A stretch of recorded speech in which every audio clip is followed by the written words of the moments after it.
number 6. Then juror, the person who is in currently seat number 9. She called and says it's a work issue. She works 3 12-hour shifts Thursday through the weekend, but she's off on Friday, so I guess it would be Thursday, Saturday, and Sunday, and says she does not believe she can maintain that pace for 6 weeks. Request to be released. Prosecution.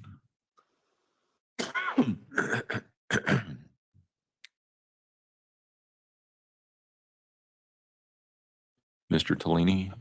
All right, I will release her as well. That's number 9, Kim Elizabeth. Correct. And then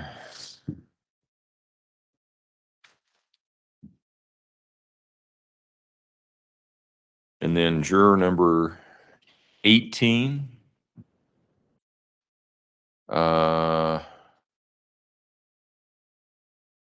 I think we're okay, actually. Did she have any further follow-up? No, she did not. The only issue that you may need to be aware of, she contacted us asking about court care. And I think it was last week that we didn't have court care for like 2 days or something like that. So it may be an ongoing issue, but I intend to leave her on. Then juror.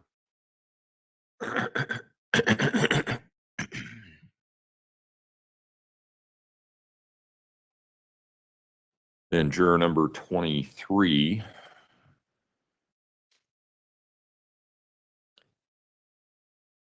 Juror number 23 was in seat 11 on day 2. That may, you may be able to recall who this person was when I tell you the comment. He had concerns over the DA questioning on beyond the reasonable doubt and the 1 + 1 = 2 example. Said the juror is concerned that the answer that he gave has impacted his credibility with other jurors and he felt compromised.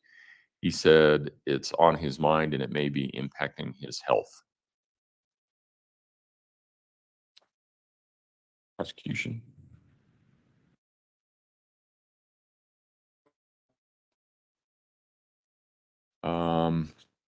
I believe he was one of the engineers, because I think I remember the follow-up question of, well, what if the integer is a -1? So if you want a minute to think about that, that's fine.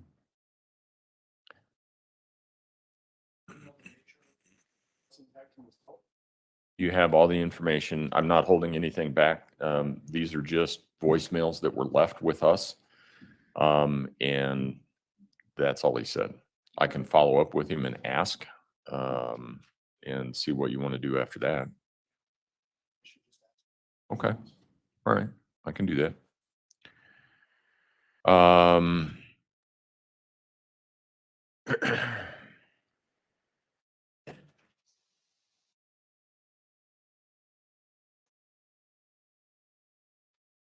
Juror number 28 has checked with his employer, and he said there is no way that he can be on a trial for 6 to 8 weeks. He will not get a paycheck during that time. I intend to excuse him. That would be juror 28.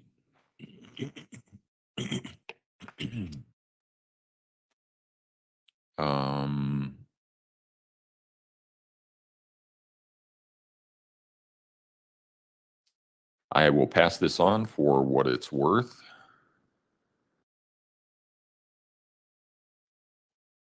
Again, I'm just reading the comments that I have gotten from the jurors. I'm not editing, so 1085.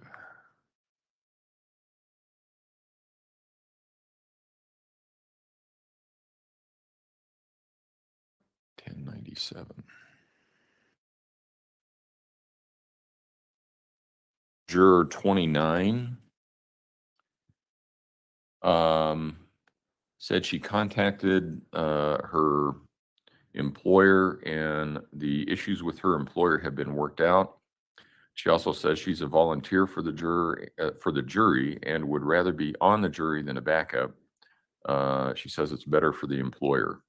Not exactly sure what that means, but you have the same information I have.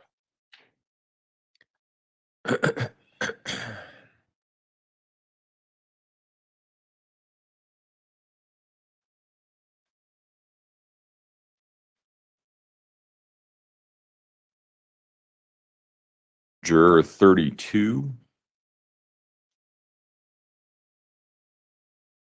says she's a teacher who has actual class on Thursdays, and the other 4 days is like she's a tutor online for, or she's in school. HR says if the juror works Thursday, then she's responsible for students all week. It's difficult for her to be in court 4 days a week. Being responsible for keeping up with students, 4 days of jury service would be paid. However, if the juror does not work on Thursday, she's not paid for that day. She's trying to work it out, but she's not getting very far. I will follow up with her. That would be juror 32.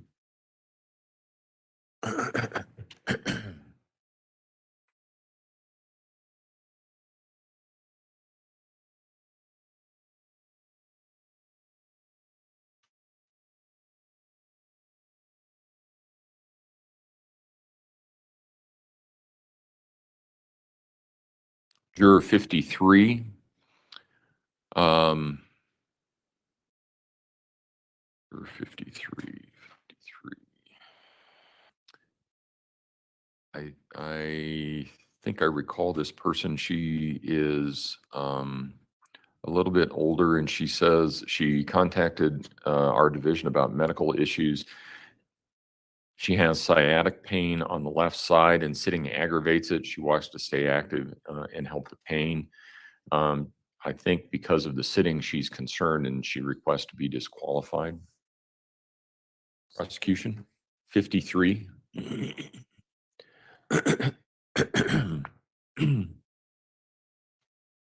Yes, I wonder what she would say if she's reminded. I'll ask her. Okay. Juror 41. And I recall this woman because there's something else I wanted to put on here.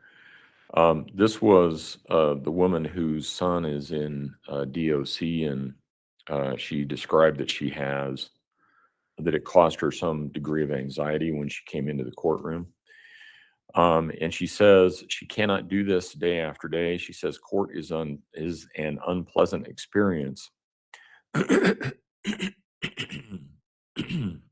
She says she's not been sleeping or eating since she was here for jury election on March 22, and she feels that if she's in trial, she will have a breakdown. I have to admit that when we got to the end of that day and she saw that she was coming back, I remember her being in tears on that day. So I am inclined to release her. Prosecution. Mr. Tellini? Okay, I am going to release her.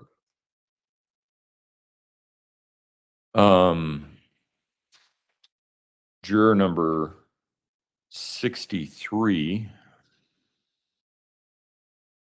spoke with her employer, and she does get paid for jury service, but only for limited jury service. She does not get paid after 5 days. She says then it's unpaid, and she believes that she would be unable to go without pay for that length of time of trial. So I will release juror 63 as well. Question on 63. I'm sorry. It is a male. I'm sorry. You're right. No, you're right. You're right. No, I misspoke.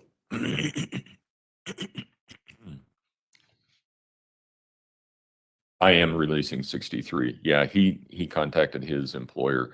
I think this was the guy that said, yeah, I think I get paid, and then he found out that he doesn't get paid for as long as what he thought. Juror 44.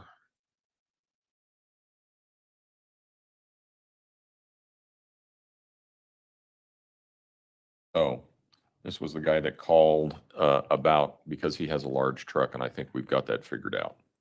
So I will follow up with some of these others.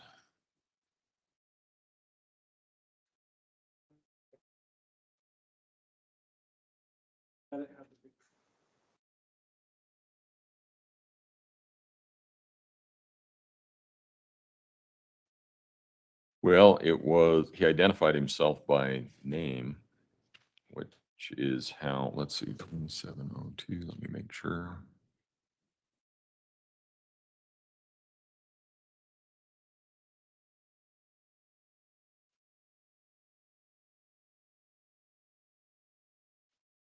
Oh, we have.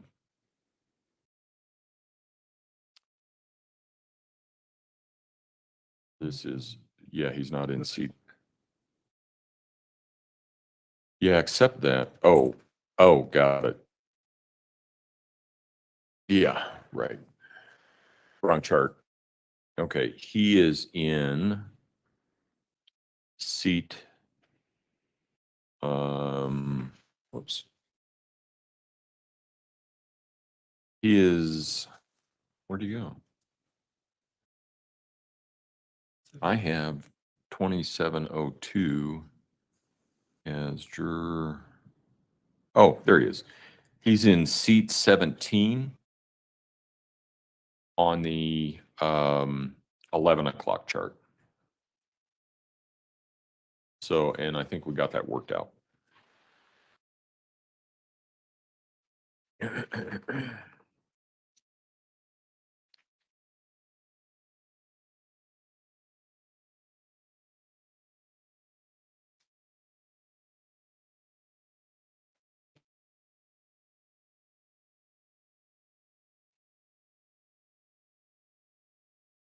Okay, so for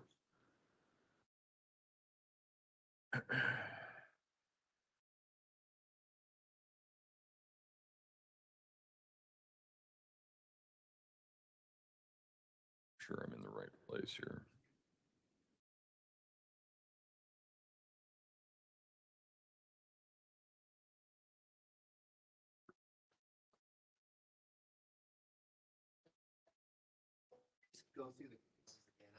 Working on it. Give me a minute. Give me a minute.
Okay. So here's what I did. The person who is currently sitting in seat number 6, that is the person that knows Detective or Sergeant Soros. Where is it? Detective Soros. That person is excused. The person sitting in seat 9 is excused. I will follow up with person in seat 18 regarding court care. Person in seat 23 is the one that was asking the DA, or that had a comment about the DA questioning on beyond a reasonable doubt and feels that his credibility has been impacted and it's on his mind. I will do a follow-up question with him.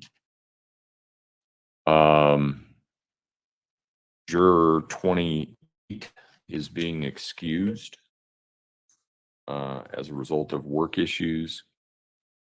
Juror 29, you can follow up if you want to. That's the person that said they've got it worked out with their employer. I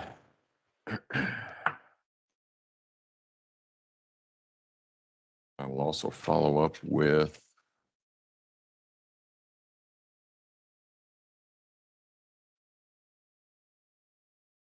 juror in seat 32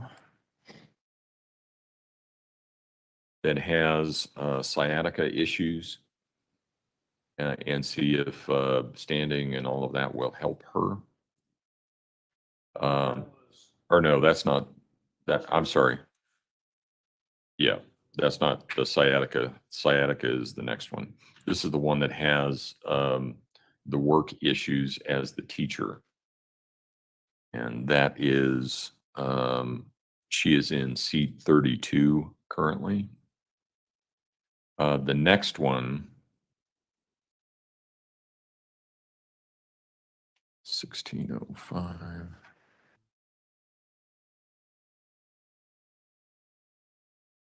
Juror 53 is the one with the sciatica issues.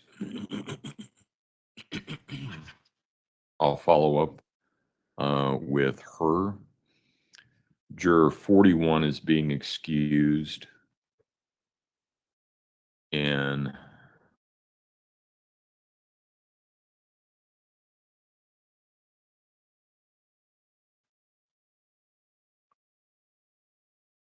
juror 63 is also being excused. So people that I have being excused, excuse me, are jurors 6, 9, 28, 41, 63, with follow-up to jurors 23, 32, and 53. Does that answer your question, Mr. Young? Yes, Your Honor, thank you. Okay. Anything from the defense? Was up to 18, were you gonna, was that a follow-up on the course care? Yes. Yes. The only Engineer. that is seat number 23, and I will follow up with him to see what he's talking. He says this issue is on his mind and it may be impacting his health. I don't know what he means by that. So that's where we are. Go ahead and bring him in. Oh, okay. Just so that we understand how this is going to work. Sure. Are we going to designate which seats are on? And how are they going to fill in gaps that end up on this box? Okay, wherever, the best way to think about this is, once we have our 50 that you can start exercising peremptories on. And I don't know whether that's going to be this morning or this afternoon. But it's fair that you be able to look at everybody so you know who the pool is. So we got the pool, and everybody that is there, and none of those people are going to be excused. So what will happen then is you can exercise your peremptories anywhere in the room. And the best way to describe it in this case. The highest seat number jurors, the last 6 are going to be your alternates. That makes sense? 15 through 18. No, step up here and I'll show you. It's a little bit easier to show you.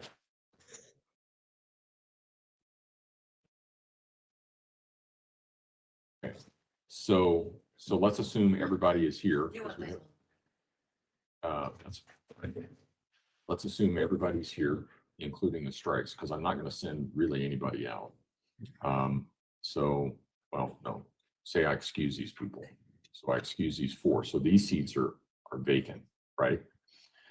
So by default, all these people slide down. So this person then takes this chair if they're selected. So you can use your 16 anywhere that you want.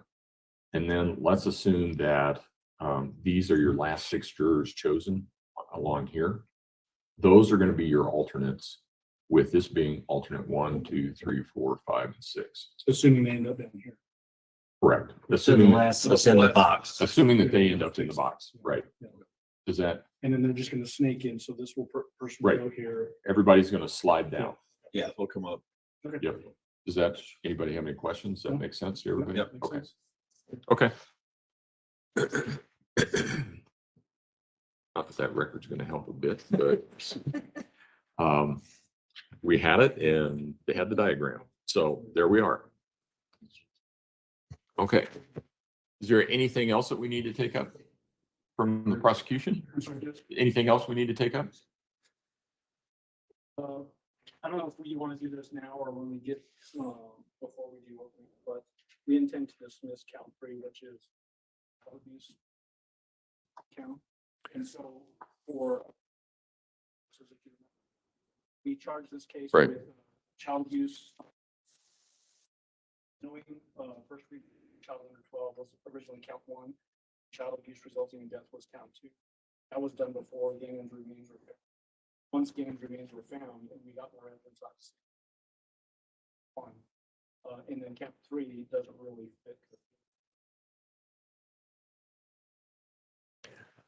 So we'll be dismissing count 3, going forward on counts 1 and 2. Let's do that before openings. That would make more sense. Yeah, no, I appreciate that. Anything else from the prosecution? From the defense, Mr. Tellini or Mr. Cook?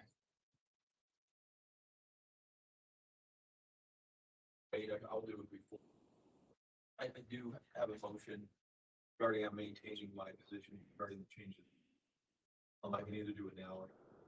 Let's wait until after. We'll do it just before opening statements. That work? Okay, all right. All right, let's go ahead and bring him in.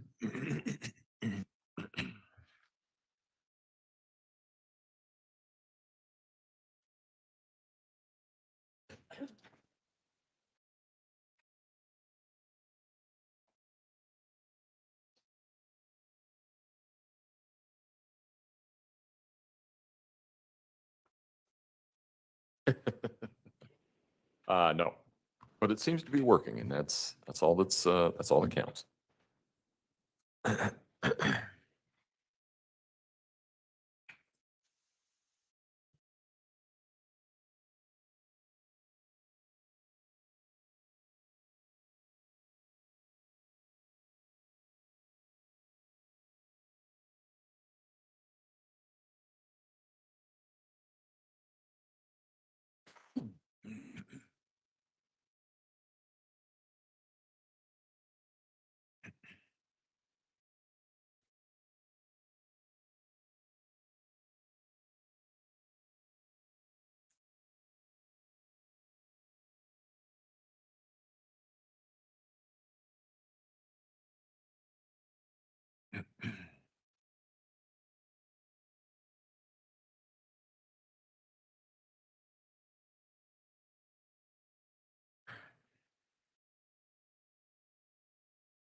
Instead of the benches.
So. Oh, okay. Oh, they're not switching out anymore. Anymore.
That's what I was saying. That's what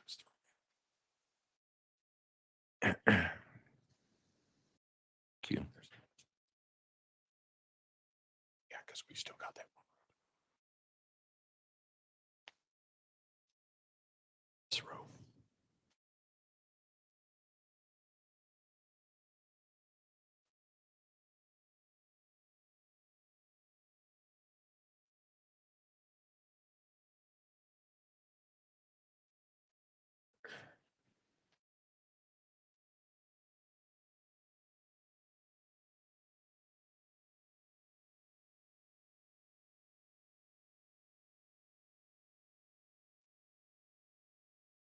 Third grade seating chart, not as easy as everybody thinks.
At this moment, council approach, please.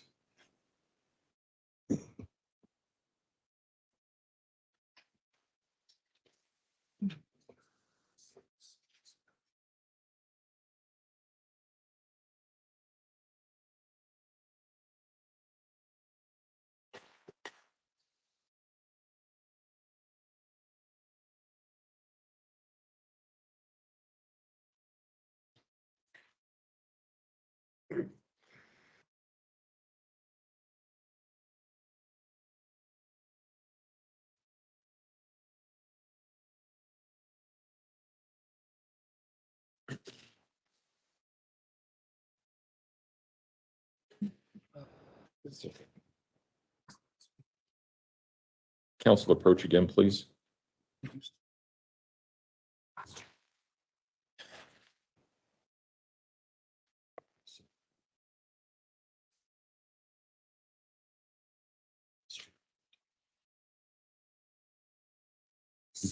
You said 60, 60, 60. So 46, 60.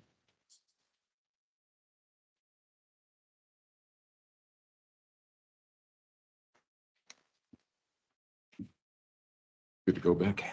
Okay. Court will call.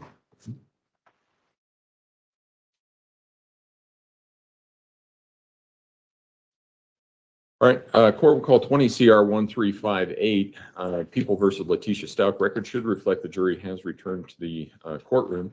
Good morning, ladies and gentlemen. Good morning. That was so much better than the last time you guys were here. We're gonna start out again, and I'm gonna have all of you stand and raise your right hand, please. Do you and each of you solemnly swear or affirm under penalty of law to answer truthfully the questions asked by the court or counsel concerning your service as a juror in this case? I do. Thank you. Go ahead and have a seat. I wanted to follow up because some of you have contacted this division, and I want to follow up and make sure that I have the right jurors and the right issues, and then see if there are any others that I may have missed. And I know that it's going to be a little bit confusing to all of you because the last time that you were here, you were probably sitting in different seats. And so we're all doing our best. And we'll try and get through it. So juror number 6 over here. Yes. Juror number 6. I just wanted to make sure. You had said that you were or you knew Detective Siros? Soroy, okay. And you were also close friends and know his kids well. Oh, okay. Okay, all right. And then juror number 9, second from the end. You were the one that was working the 12-hour shifts Thursday through the weekend. Do I have that right?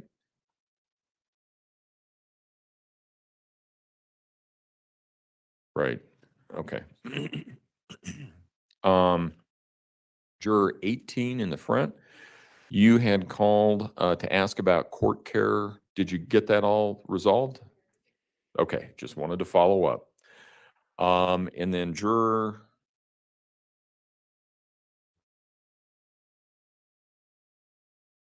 This is the right one. Just a minute here.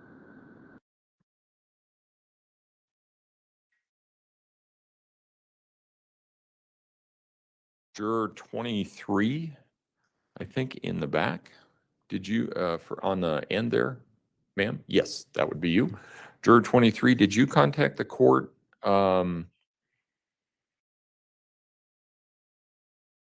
whoops. Yep, you're right. Juror 23. I knew that. There we go. All right. Juror 23. You had contacted the court and said that you had some concerns. You said that after the questioning in the court that there was something that was on your mind, and you said that it might be impacting your health. Can you tell us a little bit about that?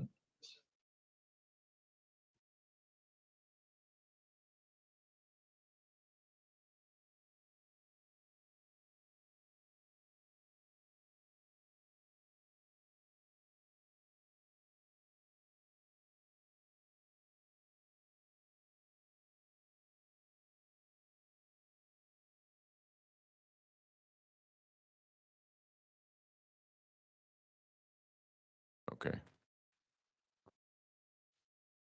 Do you think that that was as a result of being here and some of the stress that you were under here? Okay.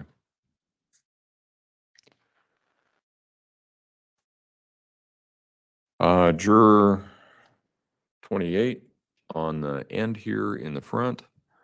You said that you had contacted your employer and are not, there's no way that you can do a 6 to 8 week trial because you won't receive a paycheck. You contacted your employer. Okay. All right. And juror 29, you had also contacted the court and said that you've got it worked out with your employer?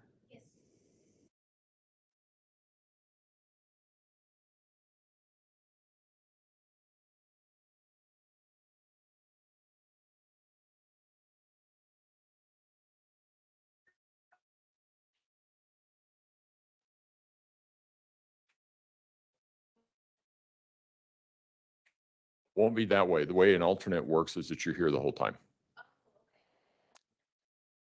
Okay, Yeah, no, so yeah, I think we have your concern addressed.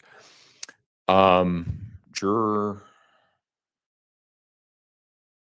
32, you had contacted us and said that you're the teacher, right? Okay. And help me understand this, because the message that I got is that you only get paid for the whole week if you're working there Thursday? What is that?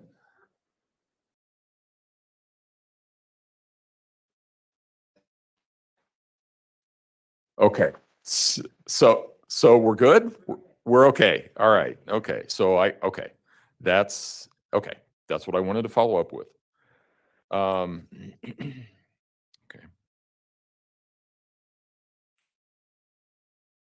And juror 16. Yes. Did you have a doctor's note for me? Okay. If you would hand that to Mr. Combs, please, and I'll get to that in just a moment.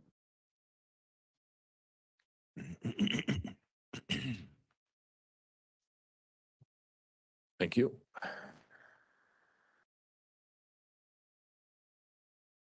Okay.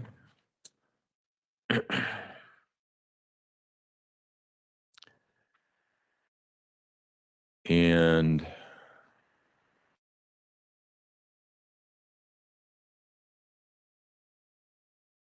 juror 53, back row, you called and said that you had some sciatica issues.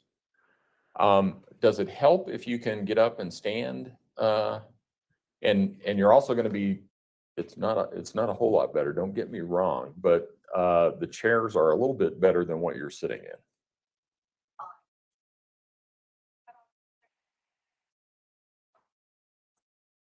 Okay.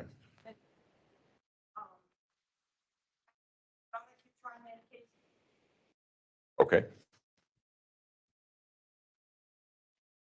All right. And juror 41, you had contacted the court as well?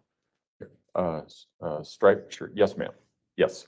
You had contacted the court and said that being here in the courthouse was causing you some stress. How are you doing?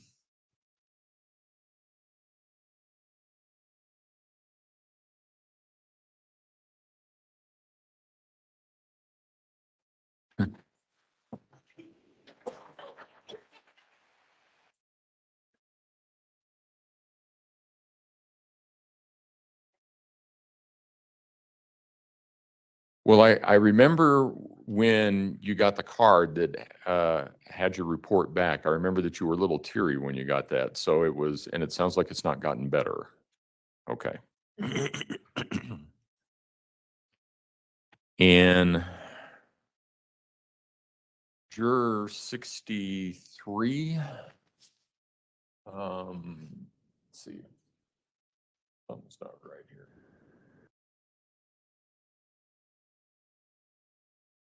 I think you guys reverse those.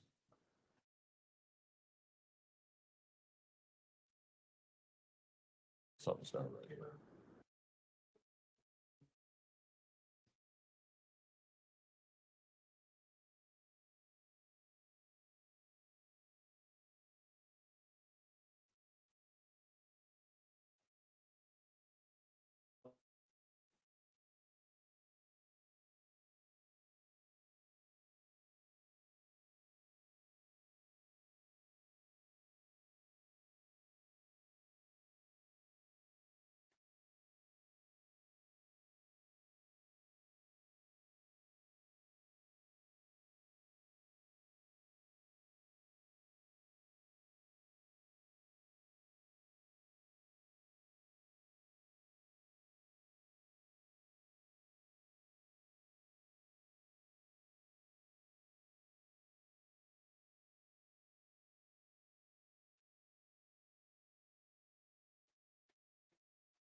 Okay, now this makes a little bit more sense.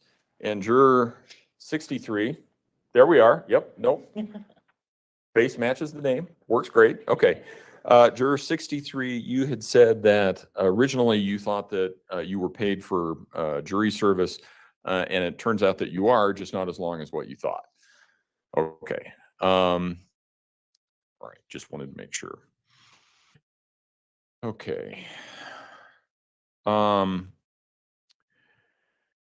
When you all were last here, you were all qualified to sit on this jury. However, I know that circumstances may have changed. I've spoken with some jurors. Is there anyone else whose circumstances changed that I've not spoken with? Whoops. All right, juror number 4. What's the circumstance that's changed?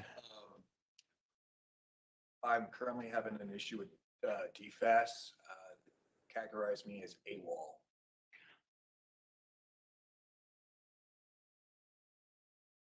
Okay, so what is the issue? So they categorize me as absent without leave. And so I'm not getting paid and I have to go to the finance department that's only open Monday, Tuesday, Wednesday, and Friday to get it fixed. And I have to sit there and talk to them. And I have to go talk with the JAG officers, explaining I never left, I'm still at my station of duty and stuff like that. Okay, we've had other military people. I think we may still have some military people on here. Why, what is different about your circumstance? So DFAS controls pay. and Okay, I'm not getting paid because they put a blockade on it and I have to go to them to get it fixed so I can start getting my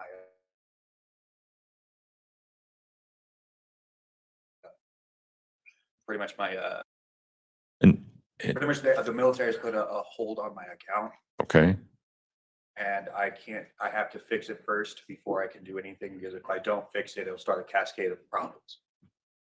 okay. And is a letter from me going to help that?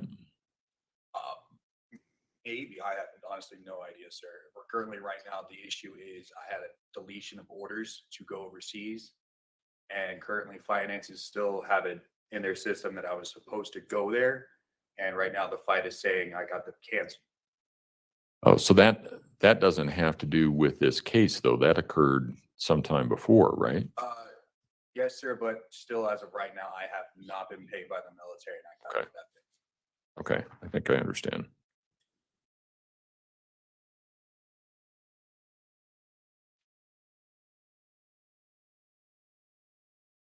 Anyone else in this group? Juror number 15? I've had a dental emergency over the weekend. That's what this is. It's going to require a root canal. I haven't scheduled that. Or it's okay. But I don't know. what's happening. So if it happened over the weekend, it sounds like maybe you haven't spoken with the dentist yet? No, I went in to see him on Friday Okay,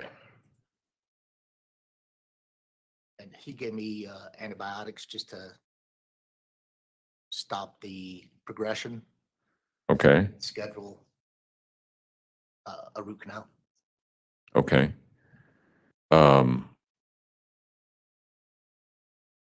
Okay, let me think about that one.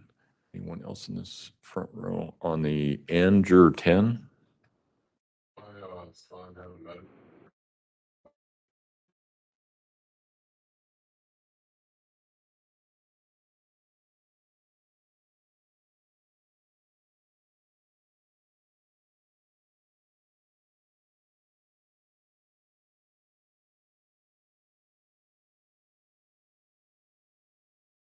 Anyone else in this group here?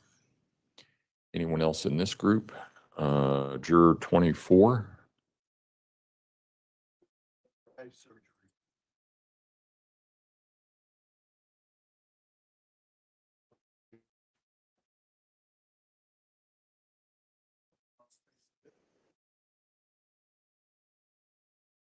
Okay. I think we'll be done by May 25.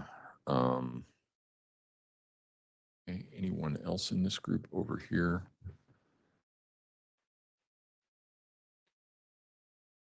Juror 39. Juror 39. Yes.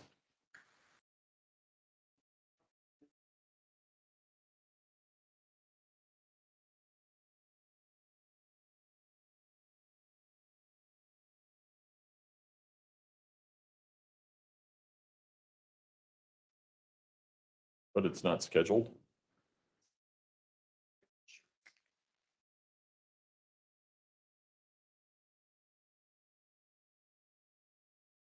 Okay.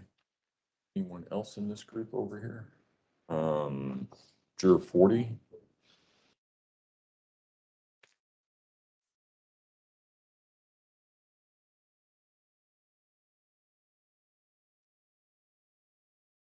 Yes.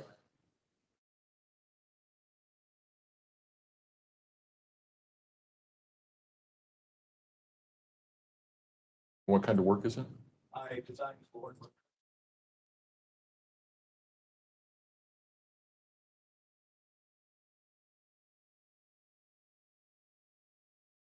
Anyone else in this group over here? Looks like, juror 49. Yes, sir. Yes, I did not let you guys know at the beginning that my, I'm a single homeowner. Only pays me 3 days of,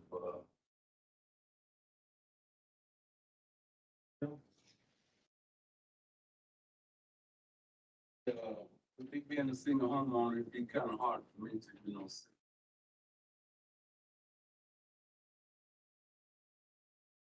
I don't know how the court system pays. Okay. Right. Anyone else back here? Juror 54.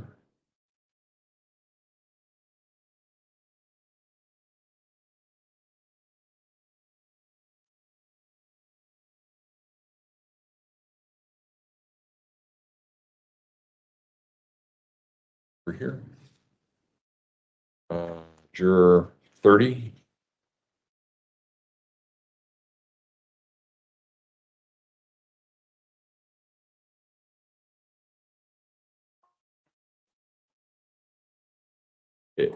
As I said, Monday, Tuesday, Wednesday, Friday, 6 weeks. Radiant Northwest of Cleveland.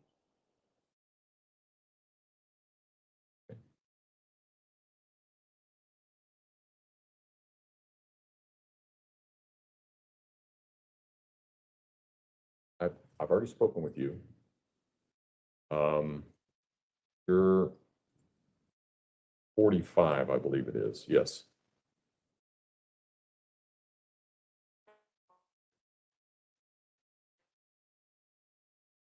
I was going to ask about that. I also talked to my boss and I'm only 2 of us, right? Cover for me. I'm gonna be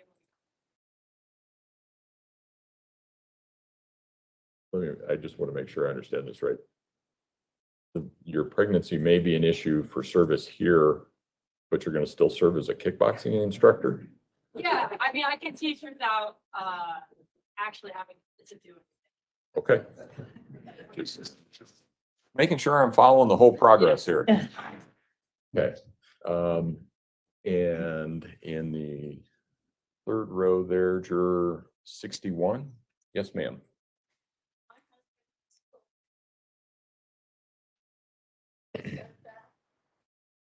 Scheduled several appointments. I've been put off for 6 weeks. I myself have come down with the back.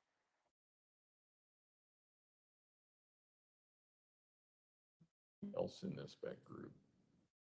Back. Juror 74. Yes.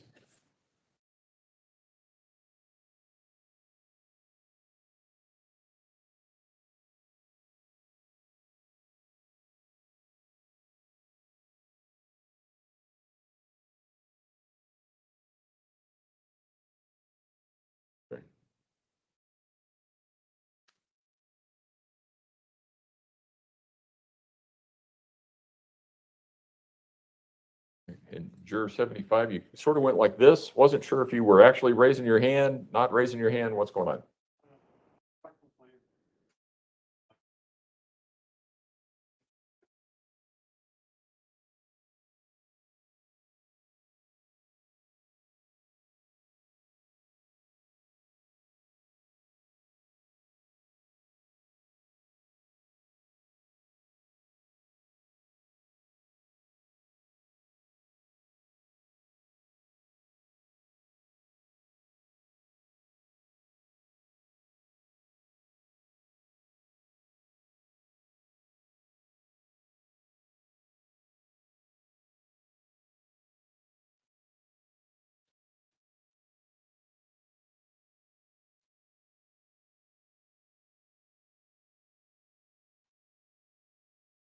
All right, the last time that we were here, we had also talked about the publicity this case has received. Those of you who are here all said that you could put the publicity and other people's opinions aside and decide this case based only on the evidence presented in the courtroom. We also talked about the need to guard against exposure to publicity and anyone's opinions regarding this case from the time you were last here to now. Is there anyone who believes that they have been exposed to any opinions or stories since we were last together, and you don't think you could put those opinions and stories aside and decide this case based on the evidence you hear in the courtroom? Please raise your hand. Response? Do some checking here. Give me just a moment.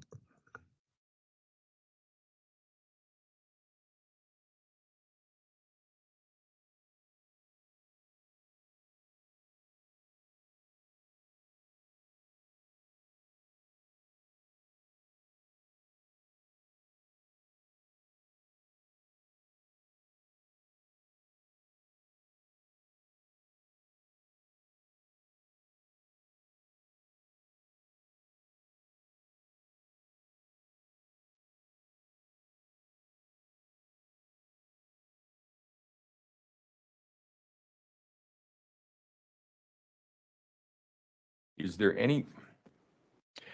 anyone that I've not spoken to who believes that they could not serve on this jury for the period of time, or either because it involves the circumstance that it does? No response. The people who have returned to this courtroom were all selected to return in this case because you all agreed that you could decide this case in a fair and impartial manner. Has anything occurred since we were last together that causes any of you to believe you could not continue to serve in a fair and impartial manner? Please raise your hand. No response. All right.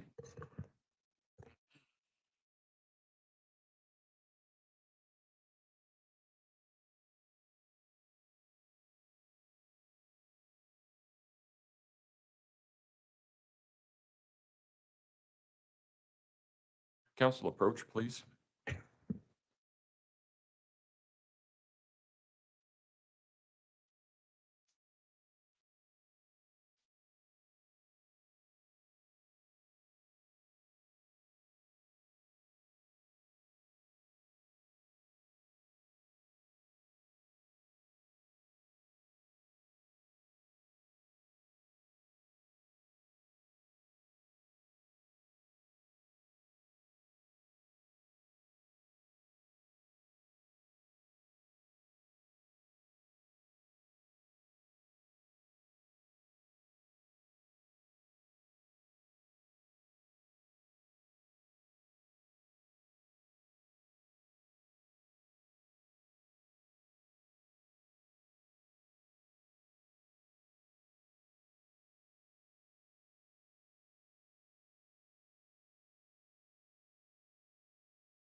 Okay.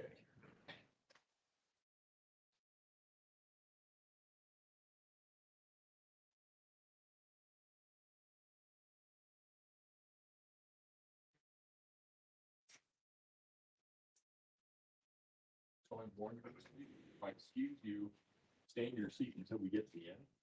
And then all you can leave the one side. But you're number 4,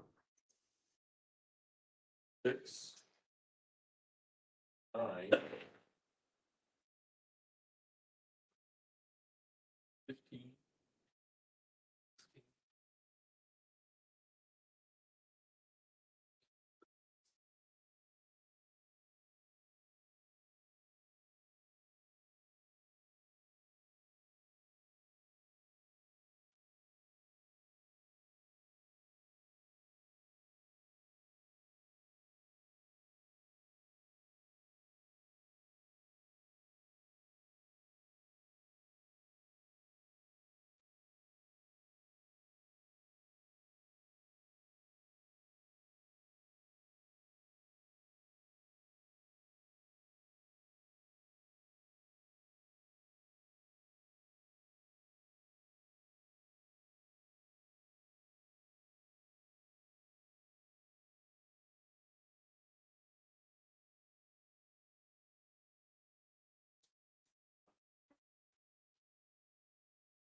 I call your excuse with some court.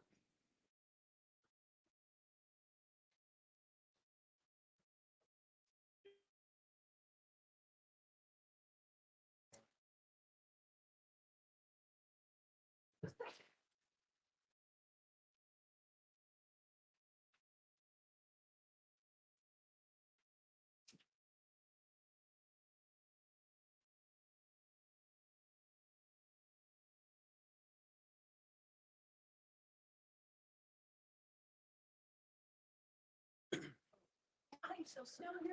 I was trying to take a lower chair because my feet are hanging. There's not just yet. Well, she just Oh, changed Not just yet. just the chair, not the position. Oh, that, oh, I'm sorry. you'd be in the same position. Yeah, that's fine. It's No, okay. no. Thank you, Sorry. Your Honor. It's all good. Oh, I see. Yeah, I see what you're doing. Yeah, no, that's fine. Perfectly fine. Thank you so much, Your Honor. Okay, no, it's all good. Yeah, so.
All right.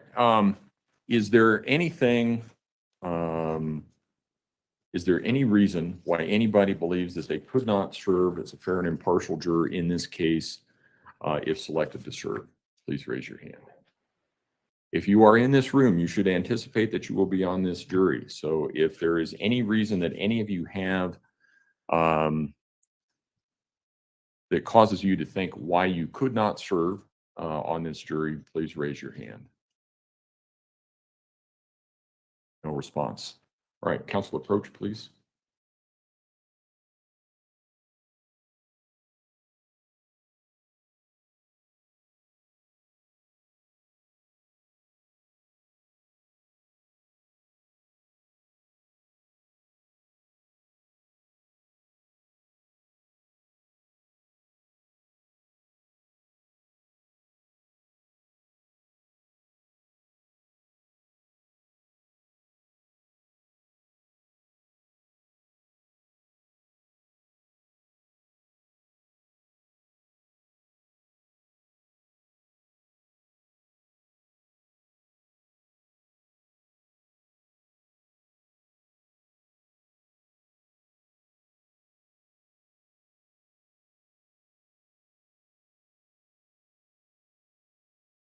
All right, ladies and gentlemen, what we're going to do at this point, oh, sorry, Beck. Ladies and gentlemen, what we're going to do at this point in time is we are going to select the jury in this case.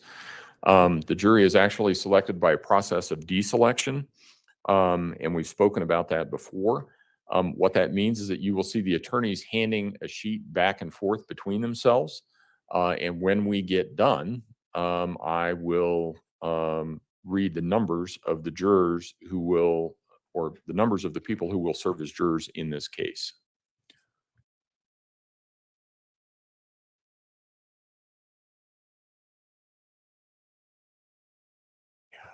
Okay, let's check. 2, 3, 4, 6, 9, 10, 11, 12, 13, 14, 15, 16, 17, 18, 19, 20, 22, 23, 26, 27, 28, 29, 30, 31, 32, 35, 36, 37, 38, 32,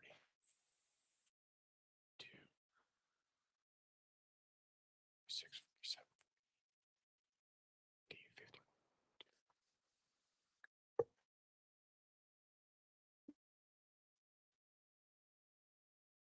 And this does take a while. I think what we'll do is, well, actually, for this part, we do need to have everybody in the jury room, so, or in the courtroom. So it will take a little bit of time. You can feel free to stand, stretch, talk quietly amongst yourselves if you want to do that.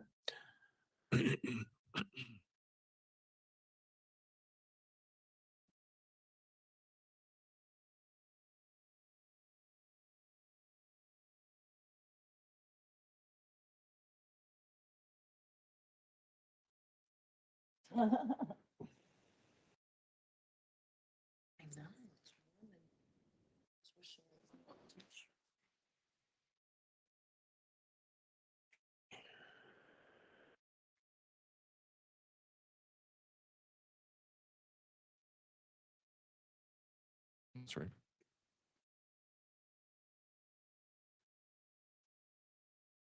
I heard a voice somewhere. Oh. Hold on. Juror 20, yes, ma'am.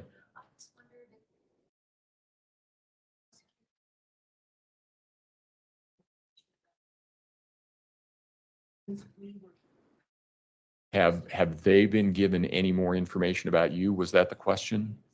Not for me. No, anybody is, it's not uncommon that one side or the other or both will sometimes see what information they can find out about a potential juror, a potential judge even, and potential witnesses. But there's no other information that was given to anybody by us, by the courts. Maybe that's the best way to put it. Does that answer your question? Yes. Right. Right. Yeah. Those questionnaires that you filled out,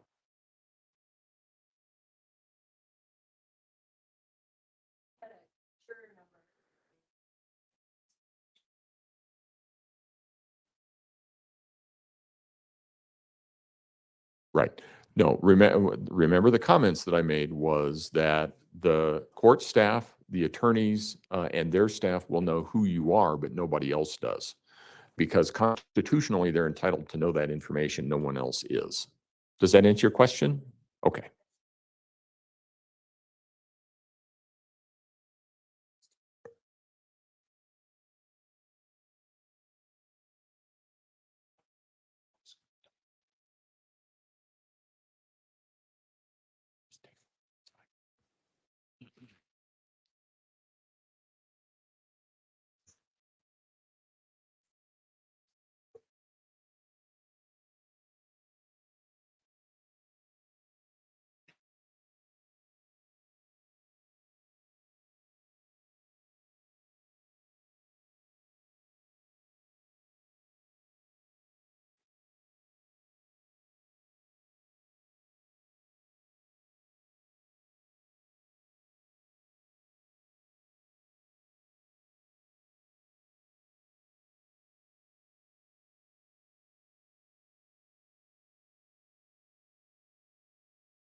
double check, but they should be.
Well, while we're waiting for them to come back, I'm going to play a video that I made a couple of weeks ago that kind of catches anybody up that doesn't really know all the details of this case. So let me play that for you. And then as soon as they come back in, I will stop this other video.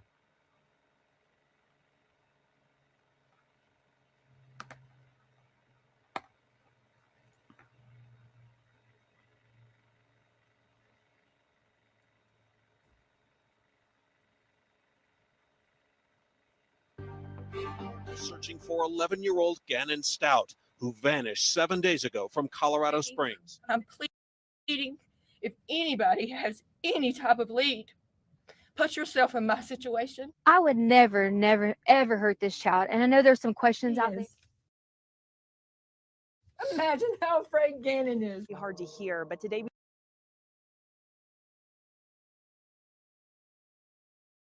we learned that Gannon was shot, stabbed, and had his skull fractured before he was found under a bridge in Florida weeks after he vanished. Today, I got the worst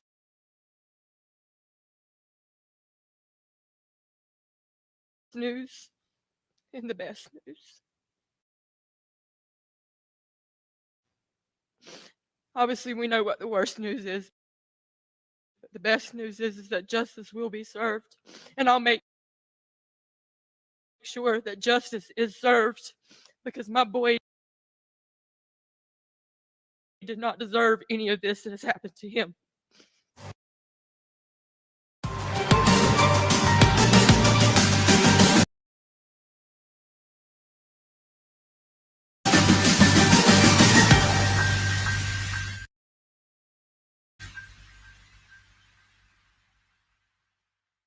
On January 27, 2020, 11-year-old Gannon Stauch disappeared from his home in Colorado Springs,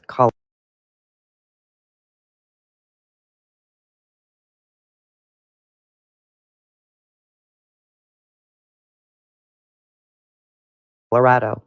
What followed was a massive search effort involving thousands of volunteers, law enforcement agencies, and community members, all hoping for the safe return of the young boy. But as the investigation unfolded, it became clear that Gannon's disappearance was no accident. This is the story of the disappearance of Gannon Stauch and the arrest of his stepmother, Letecia Stauch, for his murder. Join us as we explore the heartbreaking details of Gannon's abuse and murder and the efforts to bring his killer to justice.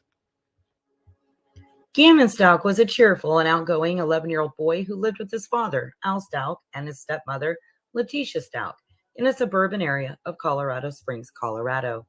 Gannon's father, Al, is in the Colorado Army National Guard, and his mother, Landon Hyatt, lived in South Carolina. Landon and Al shared custody of Gannon. Letecia Stauch married Al in January 2015. She has a daughter, Harley, who was 17 at the time, from a previous relationship. Leticia's previous married name was Letecia Hunt, and her married name is Letecia Hardin. From January 25, 2020 to January 28, 2020, Gannon's father, Al, was deployed with the National Guard. On Monday, January 27, 2020, Gannon stayed home from school. According to Letecia, he'd been up most of the night before with a stomachache. Letecia called the school and had him excused for the day. Letecia texted Al and said she was going to stay home with Gannon for the day and that she would just make up an excuse for her work. Indeed, Letecia did come up with an excuse and told her employers that her stepdad was killed after being hit by a car and she wouldn't be able to make it in. And so Letecia Stauch's pattern of lying begins. Here's what we do know about that day on January 27, 2020. Gannon's little sister, Lana, was at school, and his stepsister, Harley, was at work. At 8:13 and 8:17 a.m., Letecia took photos of Gannon sleeping in his bed. Of importance is the Nintendo Switch that was lying next to him on the bed. To date, the Switch has never been found. We do not know why these photos were taken, but we can speculate. And these two photos would be detrimental to Letecia. At around 10:16 a.m., a neighbor's surveillance video captured what investigators believed to be Letecia and Gannon depart their residence in Al's Nissan Frontier. It's important to know that Stauch's home had an ADT security system, and there was no motion in the home from 10:12 a.m. to approximately 2:22 p.m. the same day. Additionally, Letecia left her phone at home that day. Her cell phone was locked at around 9:56 a.m., around 20 minutes before she is seen leaving the house, and not unlocked until 2:45 p.m. that same day. Letecia and Gannon drove about 30 minutes to a Petco, where Tecia is seen on surveillance camera, but Gannon is not. She checks out of the store at 11:22 a.m. From that time until 1:22 that afternoon, Leticia's whereabouts are unknown. However, she did return to the same store at 1:22 p.m. Interestingly enough, Gannon's dad, Al, texts Gannon around noon saying, "Hey, buddy," but this text went unanswered until 1:21. It's not known if it was Letecia that responded from inside the store or if it was truly Gannon that responded with, "Can I play Zelda at least?" The question has to be asked if it was Tecia responding, because the significant event occurred on Gannon's phone around 1:43 p.m., just shortly after Tecia left the Petco. An internet search on his phone for "Can my parent find my cell phone if it's off?" It's believed that Letecia may have been possibly deliberating on how or if she would dispose of Gannon's phone after she murdered him. Gannon's phone was found at the residence, so Letecia may not have gotten rid of it for fear it might be traceable. The Nissan returned back to the Stauch's home around 2:20 in the afternoon. Letecia exited the vehicle and entered the home, but Gannon was not seen on the video. Letecia had been without her phone all day, a phone that she was typically constantly on, yet her screen wasn't unlocked for about 25 minutes after arriving back at the house. Gannon's little sister, Lana, got home from school that afternoon shortly after 3 o'clock. Lana stated that when she went inside, Letecia told her that Gannon was asleep in her bed and that she couldn't see him. She then told Lana to go outside and play. Because of this, it's believed that Gannon was likely deceased, and Tecia was cleaning up blood in the home. Around 3:55 p.m., Al sent his son another text saying, "Hey, buddy." Sadly, Gannon never got to see this text from his dad, as the message wasn't read until 6:40 p.m. Letecia's daughter, Harley, arrived home in her white Volkswagen Jetta around 4:40 p.m. after working all day and picked up Lana. About 10 minutes later, Tecia sent Harley a text asking her to pick up carpet cleaner, trash bags, and baking soda, which Harley did. These items were likely purchased to clean up the murder scene inside the home. As of the date of Letecia Stauch's arrest affidavit on February 28, 2020, a full month after Gannon's disappearance, Harley had refused to speak with investigators. At around 6:55 on the evening of January 27, 2020, Gannon Stauch was reported missing after he allegedly failed to return home from a friend's house. His stepmother, Letecia, claimed that she had last seen Gannon when he left their home to go to his friend's house. She said he left around 3:15 p.m. and was supposed to have returned home about an hour prior to her 911 call, but that she had been unable to locate him. Her story would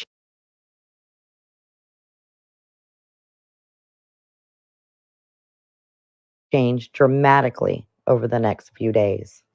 Letecia was unable to provide the actual location of the homes she went to, the names of Gannon's friends that he was supposed to be playing with, or the names of those friends' parents.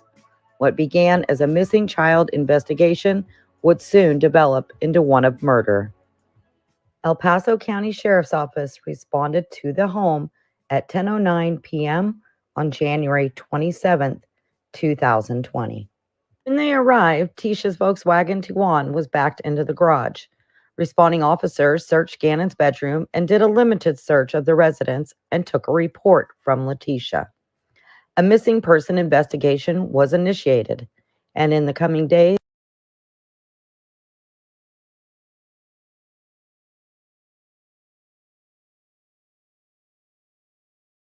developed into a murder investigation. The following morning, on January 28th, Gannon's father, Al, flew home, and Letecia picked him up at the Colorado Springs airport in a rented, yes, you heard that right, Tisha rented a 2019 Kia Rio just prior to picking her husband up. Letecia and Al drove back to their residence together. So, why did Tisha feel compelled to rent a vehicle that morning? There was no evidence that the Tiguan was not mechanically functioning or any reason why it couldn't be physically driven.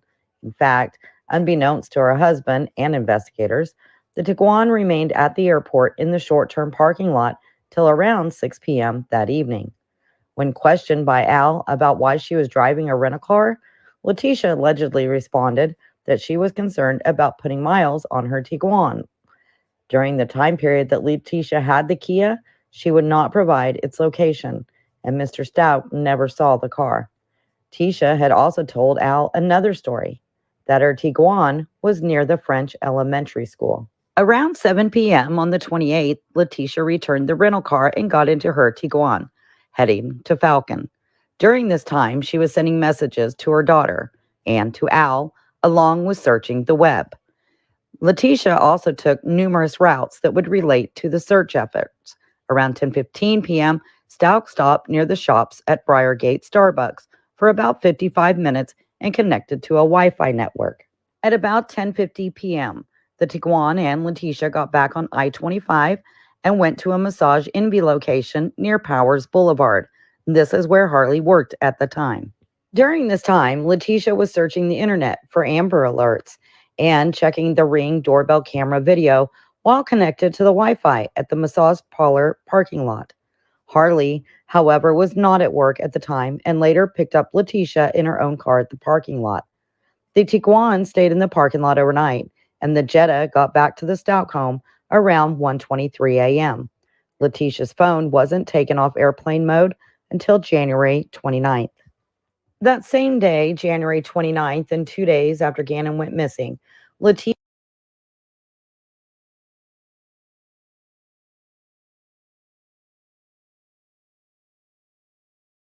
was supposed to meet with investigators at 10 a.m. in Colorado Springs. When she arrived, 2 hours late, around noon, she was driving the Volkswagen Tiguan. Investigators noted that the car appeared to be wet and recently cleaned. Sure enough, they later discovered video from a car wash nearby, showing what appeared to be a car consistent with Tisha's just about 30 minutes prior to her showing up for the interview.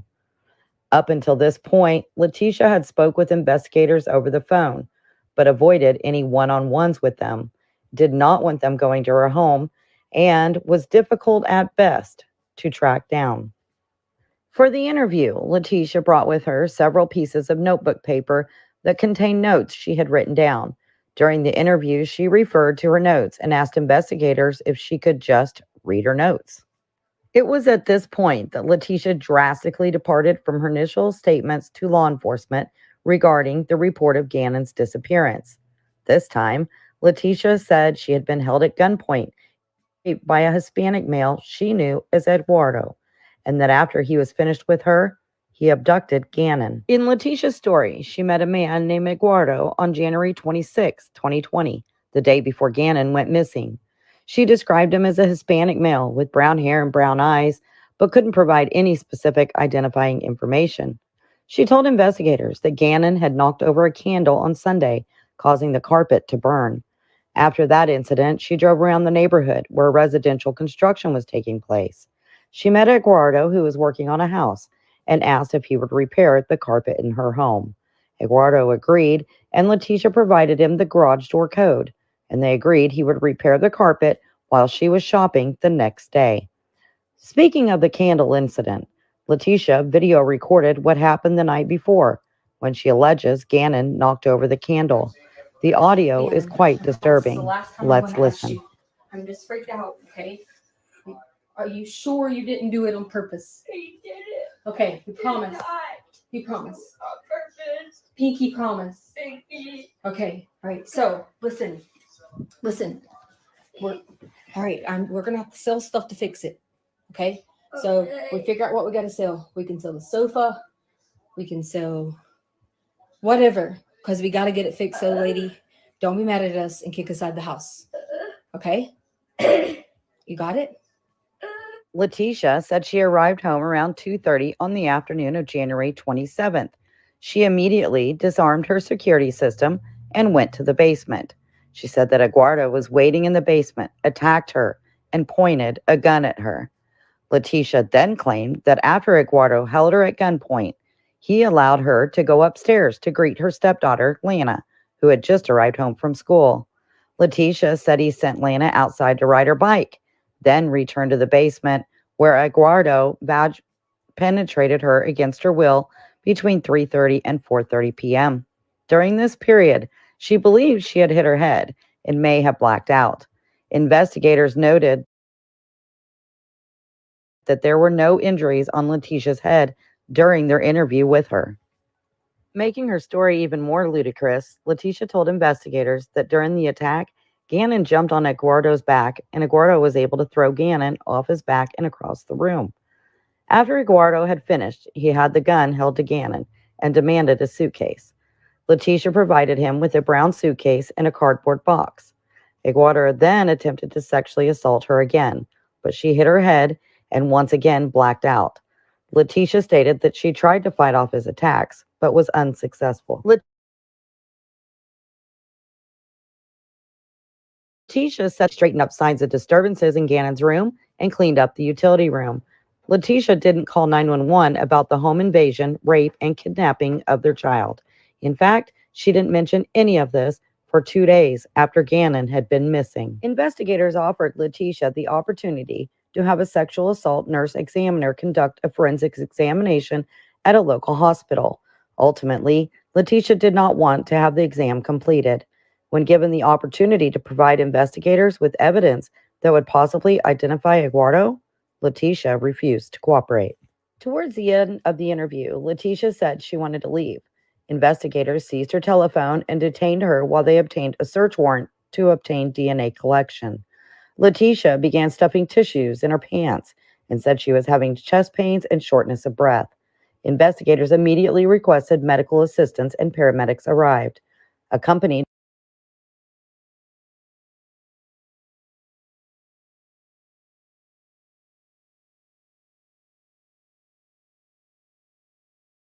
by detectives. Letecia was taken to the hospital via ambulance.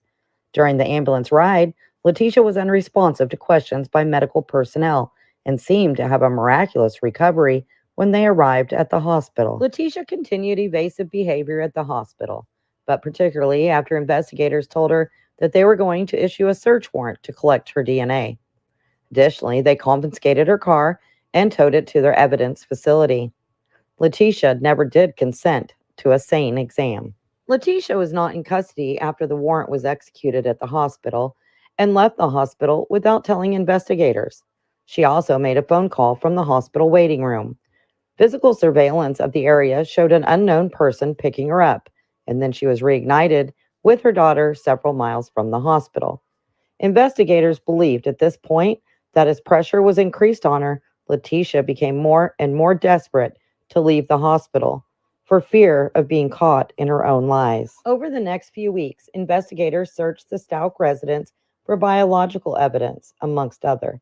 Gannon's remaining family members were still living in the residence at the time of the searches, and investigators didn't initially seal the residence off. Crime scene analysis from the Colorado Springs Metro Crime Lab responded to the residence and found traces of blood throughout the residence based on latent blood stain reagents tests. There was also visible blood in Gannon's bedroom, the garage, and other portions of the home. Specifically, on January 28th, a search was authorized by Al Stauch without the need for a search warrant.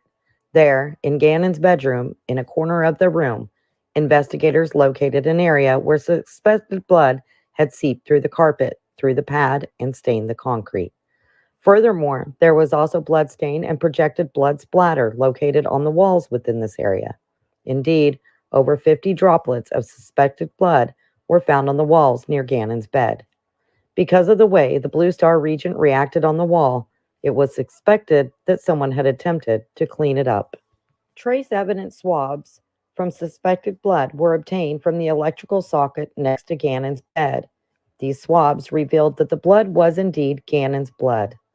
The electrical socket also had evidence of streak marks, which are reasonably suspected to be from Leticia's attempt at And once I get it marked out.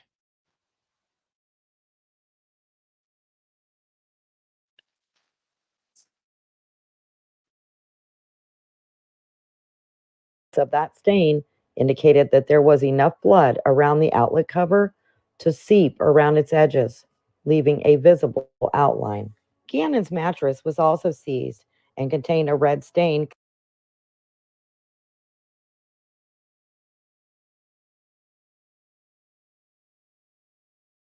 consistent with blood in the same area as the stain on the carpet and the blood cast off on the walls. The stain on the mattress was swabbed, but were not tested with Blue Star Regent. It's important to note that when officers first responded to the 911 call on January 27, 2020, they did not notice the blood in Gannon's room.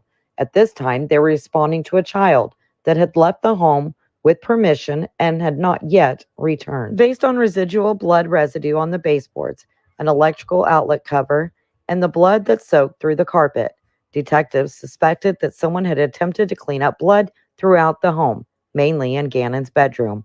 Because of the scene in Gannon's bedroom, it was then assumed that this was the location of Gannon's murder, and he was no longer just a missing child. On January 29th, with a warrant, investigators recovered a piece of carpet from the utility room with bloodstains.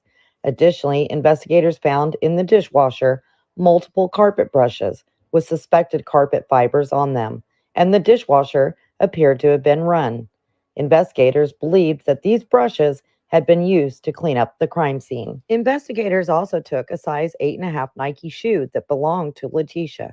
On it, they found a bloodstain on the outside sole that matched the DNA profile of Gannon Stauch.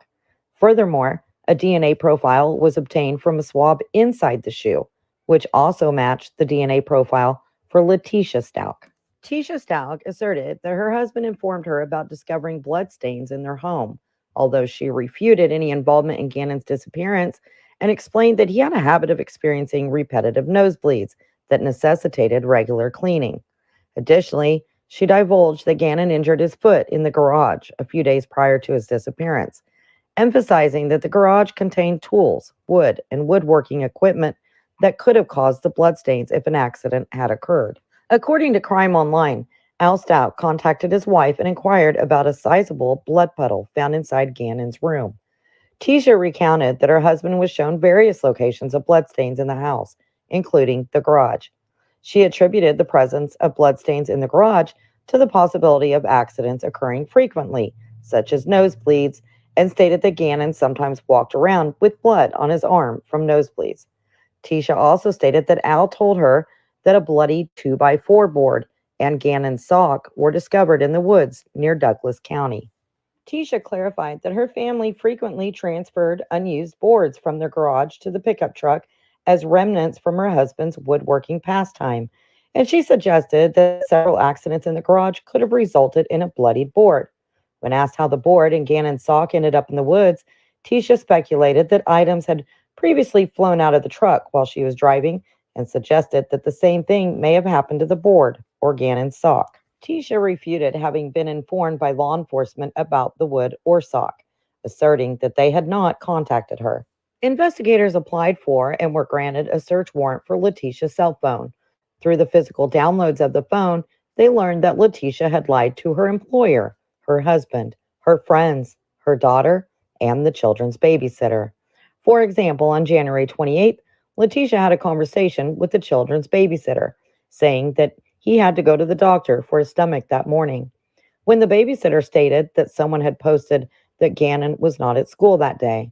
There is no indication that Gannon went to a doctor that day, and Letecia never brought it up with investigators. Furthermore, in a text to a detective, Letecia attempts to explain the blood found in the basement and appears to have been referring to the candle incident the night before he went missing. She said, "When we came back inside from the smoke, there was blood on both of us. I didn't know what to do. I was scared I would get fussed at about it, and I didn't know if he should go to a doctor. I kept trying to add the candle thing, but Albert kept saying it was small and minor. I was scared the basement was smoky, and when I threw the covers on everything, we both had blood." She then goes on to tell the detective, you don't understand how hard it is to be a stepmom. It's important to note that detectives never smelled smoke, and there was no evidence of any. In fact, they said it was a very pleasant smell, like coconuts. Investigators also recovered limited GPS and location data from Leticia's phone. There are crucial time periods, such as the evening on January 28th, that investigators were not able to recover location history because Letecia disconnected her phone from the network or turned her phone off. They did find, however, that Letecia stored notes within her iPhone. The majority of the notes contain normal information, such as usernames and passwords. However, there were several notes that appeared to reference her unhappiness in her marriage and shed some light on potential household instability. Leticia's internet activity between the dates of January 25th and 28th were also captured. Letecia viewed websites associated with searching for a job in states other than Colorado, such as Los Angeles or Orlando, Florida, Pensacola Beach, Florida, and Fort Lauderdale, Florida. Letecia also viewed apartments and two-bedroom rental properties in Florida. The internet activity also captured the search for a rental car. Letecia used Google extensively, and her search history is important because the history suggests she might have been struggling as a step parent, and additionally suggests she was not happily married to Mr. Stauch. While her search history alone does not provide motive to murder Gannon, it does shed light on her inquisitive thoughts of her position with the family memorialized in Google's search engine. Investigators were also able to recover internet search history that was deleted from Leticia's phone. No time and date was associated with the data. Some of these searches were: I feel like I'm just a nanny and not a stepmom. Husband uses me to babysit his kids. I'm just a glorified babysitter. Find a new husband, and so on. During the first 24 to 48 hours surrounding the disappearance of a child, it's reasonable that an assumingly innocent parent or step parent would be contributing to search efforts and fully participating in the effort to recover the child. However, in the 24 to 48 hours surrounding Gannon's disappearance, Letecia rented a vehicle, turned her cell phone off for approximately 4 hours on the evening of January 28th, immediately before going to the sheriff's office for an interview, evaded law enforcement's attempt to conduct a more in-depth interview, and did not participate in the search for Gannon. On Tuesday, January 28th, Letecia instructed Harley to pull her car into the garage. It's suspected that that was to temporarily cover up any potential evidence left behind. Also on January 28th, investigators asked Letecia for Gannon's toothbrush to recover his DNA. Within minutes, Letecia Stay in courtroom, and is released. But everybody wait in your seats. I'm done. Have the attorneys confirm that this is, in fact, the jury. So juror number 1, you'll be staying. Juror number 2, juror number 3, 7, juror 13, juror 14.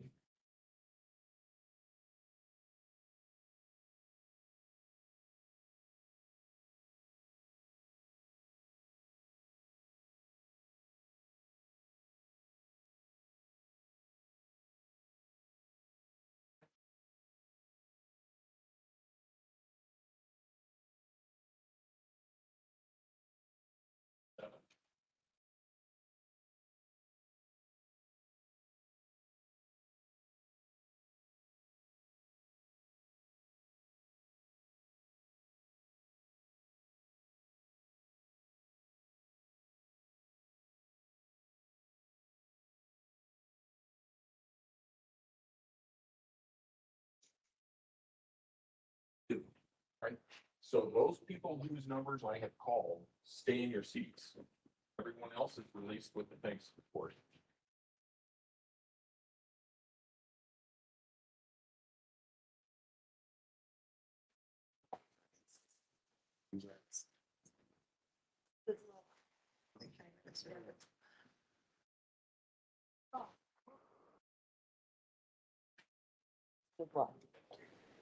So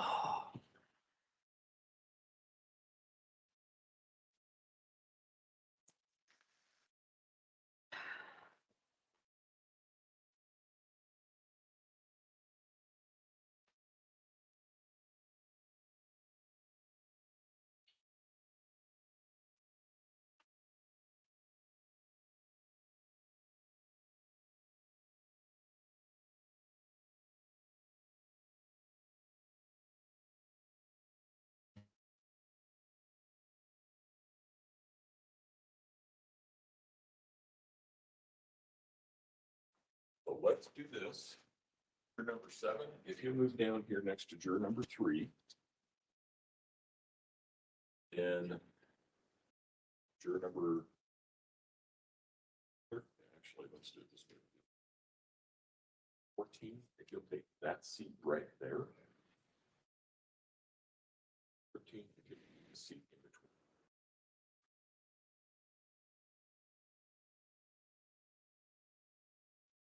Juror 13.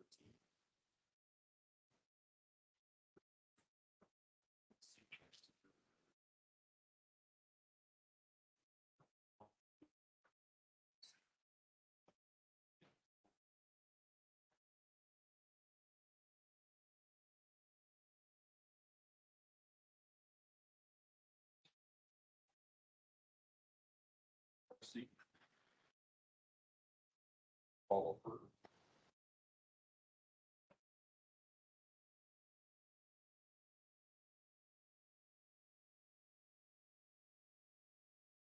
Juror 65. Seat next.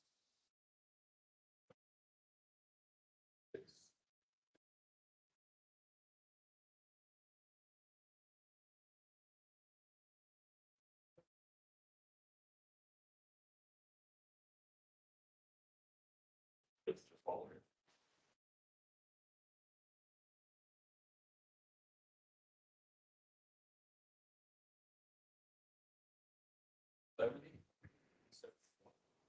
Seats here.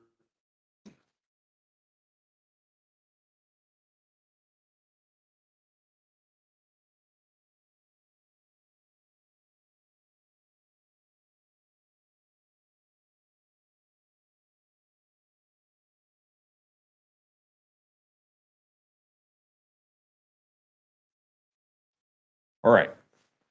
Here's what we're going to do. We're going to take about a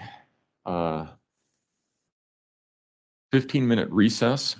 What's going to happen is that Mr. Combs and Mr. Sproul are going to show you where it is that you meet, because now things change. What will happen is you'll come into the courthouse. Mr. Combs will meet you at a place. He'll talk to you about that, about how to get into the courthouse. He'll bring you in, and you'll come down the back hallway instead of the front hallway. And there's 2 rooms back here that we have for you, actually. So they'll go through that process. He'll explain how to get back there, what it is that you need to do to contact him. We also will have some juror buttons for you. We will have sort of a tablet that has some notebook paper and some pens and things like that. And if I can, before we go much further, if I can have everyone stand and raise their right hand, please. Do you solemnly swear or affirm under penalty of law that you and each of you will well and truly try the matter at issue between the people of the state of Colorado and Letecia Stauch, the defendant, and render a true verdict according to the evidence? Yes. Go ahead and have a seat. Now that you've been selected as jurors, there are some rules that you must follow. These are the same rules that jurors have always had to follow in every case. During the trial, this courtroom is a place partially isolated from the outside world. Your decision must be made inside this place, and you must follow its rules. You must decide this case based only on the evidence and the law presented in the courtroom. You must avoid any other information about the case from any other source. These rules are designed to make sure that this is a fair trial. There are 2 basic rules. First of all, you must not communicate with others or among yourselves about the trial as it is going on. You cannot discuss the case while it is pending. You can talk about all kinds of things back there, just not the case. And I know it's a natural reaction that, what did you think about that witness's testimony as soon as you get back there? You simply cannot do that. In addition, you must not do any independent investigation or research about this case.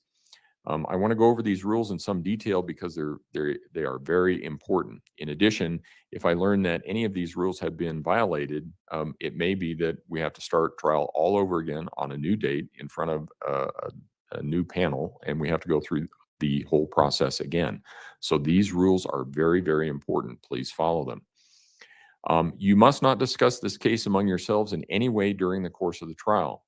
You may not discuss the case among yourselves until after you have heard all of the evidence and you begin to deliberate on a verdict. That's when all the evidence is done. I've given you the instructions and you've heard the closing arguments. In fairness, you must keep an open mind throughout the trial, and you should reach your decision only during your deliberations at the end of the trial. Do not permit anyone else to discuss this case with you or near you. If anyone, including one of your fellow jurors, attempts to do so, please report that fact to Mr. Sproul or Mr. Combs immediately. You are permitted, however, to explain to family, friends, and employers that you are on a jury, and you can inform them of how long the trial will last. You cannot say anything else about any aspect of your experience until you are released from jury service. Do not communicate with anyone else in any way, including in person, by telephone, cell phone, computer, the internet, or any internet service. This means you must not email, text, instant message, tweet, blog, or post information about this case or about your experience as a juror in this case on any website, listserv, chat room, blog, or website.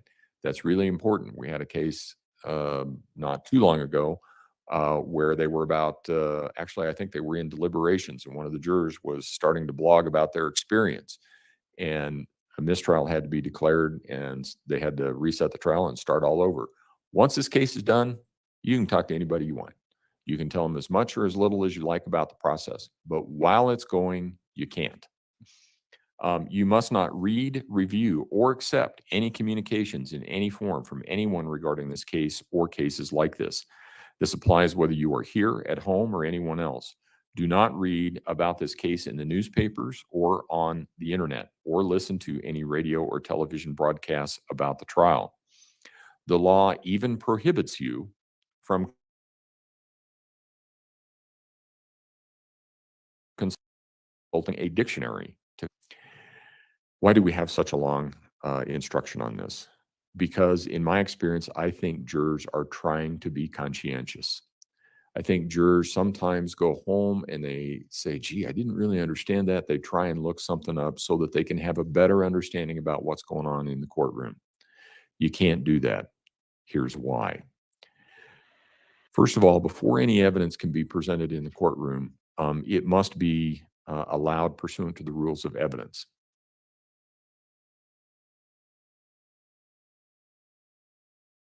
This book. It's in this book. The Rules of Evidence governs evidence that's admissible in any trial, whether it's civil, criminal, otherwise. And those rules are in place to make sure that the evidence that you're looking at is reliable and it's admissible. And you may be looking at something on the internet, on the news, or whatever, and I can fairly guarantee you that that does not meet the rules of evidence for admissible evidence in a courtroom.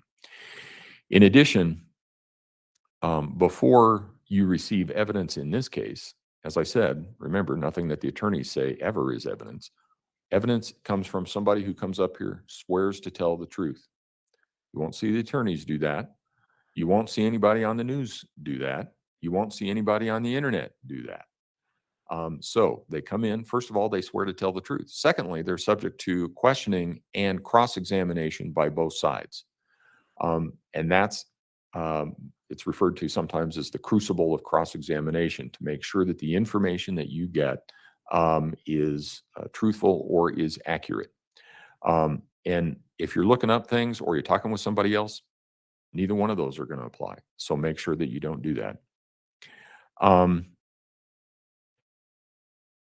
In addition, if you were to do that, I've told you that you can't discuss this case among yourselves. You can't discuss it with anyone else. If you had done that, no one would know that you had done it. And it's possible that you may be making a decision in this case based on information that neither side knows about. And that's just not fair. We don't decide things on secret information in a courtroom of law. Breaking any of these rules would violate your oath and could require a new trial before a new jury. Your misconduct would have wasted all the time that you, your fellow jurors, the court, the attorneys, and everybody have spent in putting this jury panel together and putting this trial together. So please, please, please do not do those things. Again, after trial is over and you have been discharged as jurors, you're free to discuss anything that you want to with anybody that you want to. You just can't do it while we are in trial. So what we're going to do is take about a 15-minute recess. When we come back, I'll have some further instructions for you and tell you what you can expect this afternoon. With that, all rise for the jury, please.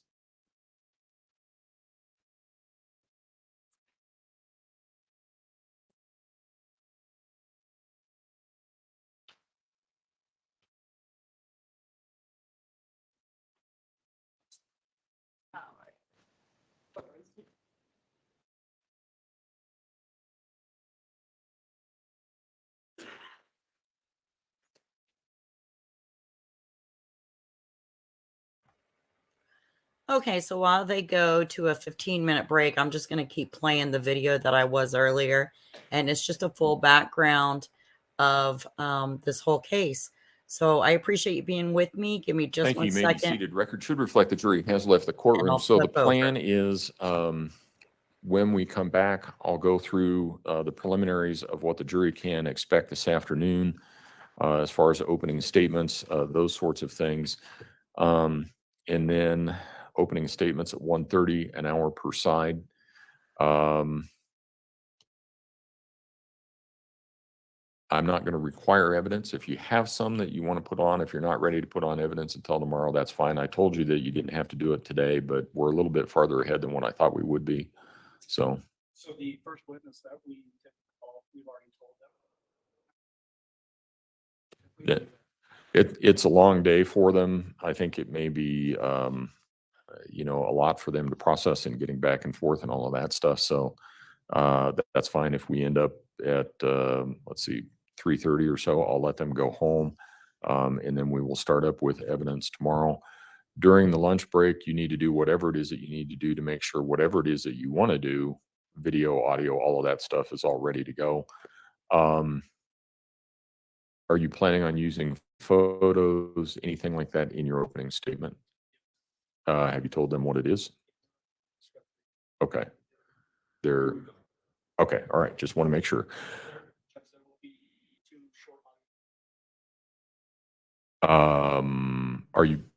You're playing it from your laptop?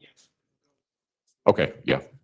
Yeah, I'm not, that should be fine. I should be able to regulate it from up here. The issue will be, I don't think it's connected to the microphones. Hold on just a minute. We should be okay. Yeah, that'll be fine. Okay. And Mr. Tellini, you wanted to renew your motions? Or did you have anything else? Sure. Okay. All right. Then we'll take our break now. All right.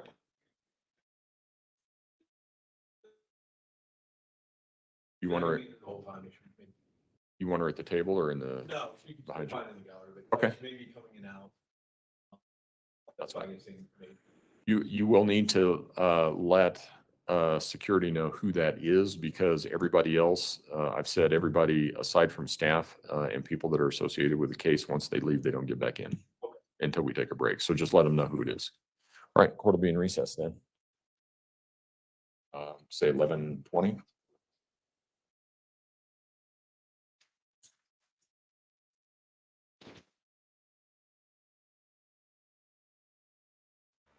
Okay, so they're finished up for the next 15 minutes or so, and I'll let this other video play until they come back from their short break.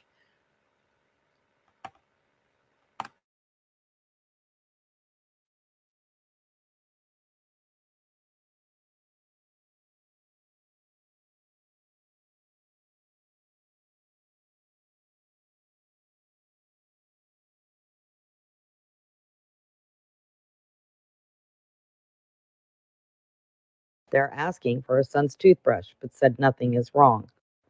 About 15 minutes later, Letecia has a text conversation with Al. She said, "Something isn't right. I think they are hiding something." To which Al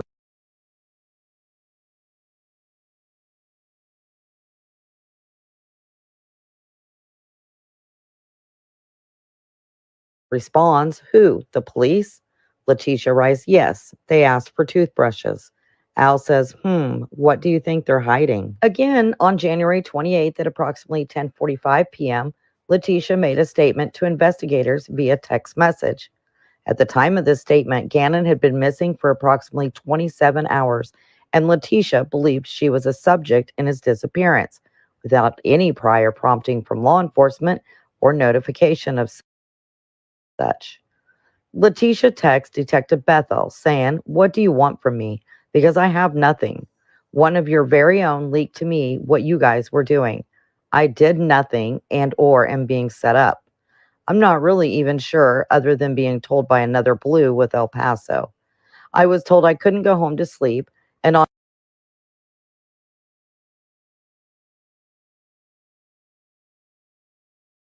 top of that, men were sent to the home with a minor female, and she was forced to stay there, not to even leave for food.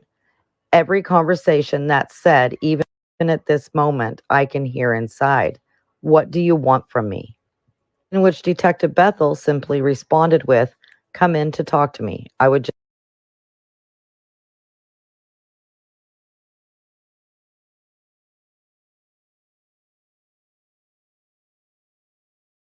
just like information to find Gannon." After El Paso County Sheriff's Office seized Letecia's Volkswagen Tiguan on January 29th, she obtained a 2020 Nissan Altima. Investigators applied for and were granted a search warrant to install a GPS tracker on the vehicle. Investigators monitored this tracking device, which provided particularly useful information on January 31st, 2020. On Friday, January 31st, they believe that she moved Gannon's body again. This time, investigators say she used her aunt's rented Nissan Altima, since her Tiguan was now in custody. She was unaware that law enforcement had placed a tracker on the Altima. That Nissan Altima pinged near the 105 South Perry Park Road area, the same location that Letecia was on the 28th around 9:15 p.m., the same area that searchers would later locate a piece of particle board with Gannon's blood on it on February 15th. The fact that Letecia went back to that area is significant, as investigators have not uncovered any evidence that Letecia has family or friends that live in the area, or any other legitimate reason for her presence in that area other than to dispose of incriminating evidence. One theory investigators have for Letecia returning to this area is that she originally disposed of Gannon's remains at nighttime and was likely nervous about the location she had chosen and may not have remembered exactly where she dumped Gannon's remains. Investigators believe that on January 31st, she went back to the area to view it while sunlight was available, to ensure no evidence was visible from the road, to prevent detection, and to see if any law enforcement was in the area. On Friday, February 1st, Letecia rented a budget rental van and also purchased a Verizon cell phone. They believe her and Harley then drove this rental van to Pensacola, Florida, where she dropped off Gannon's body at a bridge. They then drove on to Orlando, Florida for some reason, and then continued to South Carolina. Also on Friday, Letecia gave her first and very strange I am Tisha media Stauch, interview. which is Gannon's stepmother. You've been a part of the investigation since the very first time. You were the last person to see him. Is that right? Correct. What did you see when you last saw him? Well, I'm not allowed to talk about anything with the case. I would more so be willing to talk about how the community needs to have faith and continue to work together and not make these false accusations, like the things that have been said that I've disappeared from the community. I haven't been there to help, but there's lots of reasons behind that. Two, my husband's ex-wife is living in our home, and of course I'm not coming home to do these things and to help with the family when I was kind of like told I couldn't. And then many other things that happened with the El Paso County Police Department, you know, and in doing the investigation, I was told I wasn't complying. And could I elaborate on that? Please do. Yes. So I asked for an attorney during the interview, and I was denied that by them. I was held because they were blocking the door, and I was told I couldn't leave, and that if I would have touched them, they would have probably, said I still wasn't complying or said I was, trying to run away or something. But during the interview, I asked several times, could I stop the interview? Could I get an attorney? Could I stop the interview? Could I get an attorney? I was denied. I was told I couldn't get nothing to drink. I couldn't go to the bathroom. I mean, it was continuously that my constitutional rights were violated. And that's why you say that they said then you weren't cooperating with the investigation. That's why they said I wasn't cooperating at that time. Correct. I took care of Gannon for the last 2 years in our home because his mother didn't want to do it. And I would never, never, ever hurt this child. And I know there's some questions out there about, okay, so tell me what happens. That's up to the investigations when they end up letting you guys know. But I've cooperated with them, even to the point that we were held with a gun, and my daughter, a 17-year-old who serves our country in the United States Air Force, who has never committed a crime or done anything wrong in her life, was put in handcuffs over the keys that was in her purse. The rumors have gotten so bad. I pretty much have been told at least 10 different ways that these people have these conspiracy theories. I guess they watch a lot of law shows and maybe they have all these theories on how Gannon is dead. And that's what they're saying. So I'm like, why are you saying Gannon is dead? He is not dead. We are going to find Gannon. And that's the main goal that we all have. My family has. Just because you haven't seen us, we have that same goal. And we've been out searching. My aunt has been out searching. My family has been out searching. We all have been doing that together so that we could protect each other. I'm just ready for Gannon to come home. Most importantly, for him to see his family. But second, I am going to be so ecstatic when I'm able to say to people that I hope they have a really sincere apology for all these theories that have came out online, for all the things they said that I have done or people have done. And I just want everyone to know that we're going to find Gannon. And I love him so much. I've helped taking care of him for so long. Can you talk to me a little bit about him? I don't know him. Gannon is so kind and he loves to play video games. That's one of his favorite things. He loves Sonic and Mario. And, he's always helpful. And he was always so helpful with the dogs around the house. And we have 2 little cute dogs. And he was always like a person I could say, Gannon, can you go do this? And he would do it right away. Sometimes with kids, we have to remind them and things like that. And that's okay. But he was so sweet and able to help anyone. He could notice when you're sick and say, are you okay? And such a kind heart. I need Harley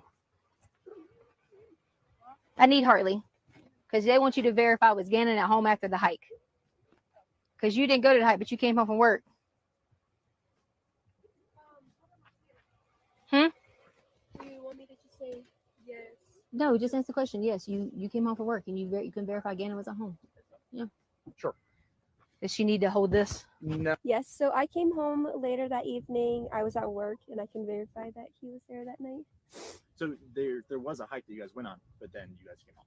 Yes. Where'd you guys go hiking? Garden of the Gods. Oh, yes. Okay. I guess when. And then we ate Burger King afterwards. So, that my main thing is I would never want someone to think that I would hurt Gannon or any of the children in our home, because that's just not the case. I've spent my whole entire life working so hard in education. The message for Gannon I have is, Gannon, when you get here, you'll be able to truly tell what happened. And then I really hope I get a sincere apology from everyone who has made all those things, especially from my husband. We just wanted to add a message to Gannon from my family, is that we love you and miss you. And we hope that you come home soon. And Gannon, I can't wait till you can come home and let everyone know that you're okay. We love you.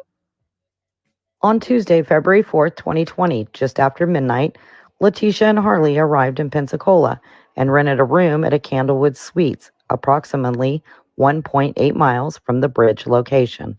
It is believed this is where she dropped Gannon's body off in the very early morning hours. On February 12th, Letecia released a statement to the press. This is what she had to say at that time. First and foremost, I would like to thank all agencies, volunteers, and community members who are working diligently and praying endlessly to bring Gannon home safe. Thank you to my husband who has stayed strong through this and protected our family to the best of his ability, and our immediate and extended family members throughout the East Coast. To Gannon, please come home soon because your daddy is waiting to watch the new Sonic movie that comes out this week, and the cool shirt I got you to wear to the theater is in your closet. Social media has been devastating from the harsh comments, speculations, threats, cyberbullying, etc. It has been a challenge when people are trying to run you off the road, waiting outside your hotel, threatening to kill you, etc. I encourage the sheriff's office to take down those pages that promote negative behavior and violence. Let's do what Gannon would do. Be kind to one another. We all have engaged in something crazy online at some point, but Gannon would want everyone to get along and to focus on finding him. I know that many people have kids and are invested in this because it hits close to home for them. I would like to think that overall most people are genuine and want to do everything in their power to find G. With that being said, please take a step back for a moment and let me explain to you a few details that were not released. For example, just like the video that was leaked, there are additional details that were hidden due to 1, the department doing its job, 2, the effects of social media, and how some individuals would criticize or hinder the investigation. I chose to listen. I didn't leak videos or information. But as at this time, it's getting later in the process, and we just want Gannon home. I feel the need to fill in some gaps. Now let me stress this. Police have known since the first interview. Saturday night, G was helping me unload in the garage and cut his foot because there were a lot of tools because Albert does woodworking. He sat on the edge of the car and we bandaged it up. He was good to go. He always loves helping his dad in the garage build things like his Lego tables and the flower pot they built for me as a gift. After this, I noticed G kept going to the side of the house. He told me he was checking to see if the gate was locked because he was the only one with a gate key. Made him proud to be the man of the house while Albert was away. Fast forward, we did a hike on Sunday, cleared, and shopping on Monday, cleared as well for him getting out of the other side. Please don't think for a second that there isn't enough technology to determine shadows and movement around the truck. There was also proof from my phone that we had taken a selfie in the truck in our driveway that was time-stamped. We always send pictures to Albert when we are out and about or when he is away. That can be scanned for actual time verification. Last, from day one, the sheriff's office has known a description of the person/friend who Gannon left with. I explained to them and provided evidence. They had information about G having the key to go out the side gate. Last, they have more in-depth details that go along with this, pointing to who sent the person or why he may have come. Again, I repeat, they have had this initially, and I was asked to keep quiet about it so they could have the best shot at doing their job and bringing G home. The last thing that they needed was a hindrance to their investigation. I encourage you to think of any suspicious cars that may have been in the area watching a few days prior and keep praying for G. Tisha Stauch. Over this time period, investigators conducted several consensually monitored telephone calls with Mr. Stauch. Specifically, Mr. Stauch, at the direction of law enforcement, communicated with Letecia via telephone and email. In these conversations, and even prior, Letecia never admitted to killing Gannon. The majority of the conversations between Letecia and Al began around February 13, 2020, and over several days, Letecia's story continued to change. During a phone call on February 13th, Letecia stated that Gannon was burned by a candle to the point that his skin bubbled, and that Gannon peeled the burns off and wiped blood on his bedroom wall.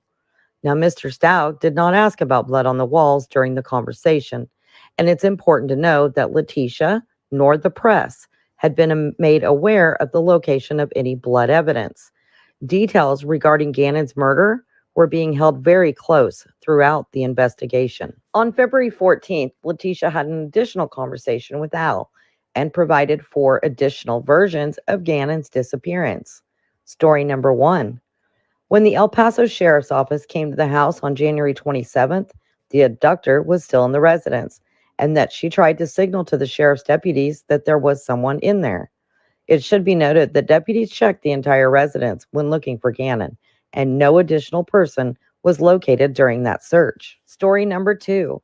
She was raped by Quincy Brown at her residence, and Brown abducted Gannon.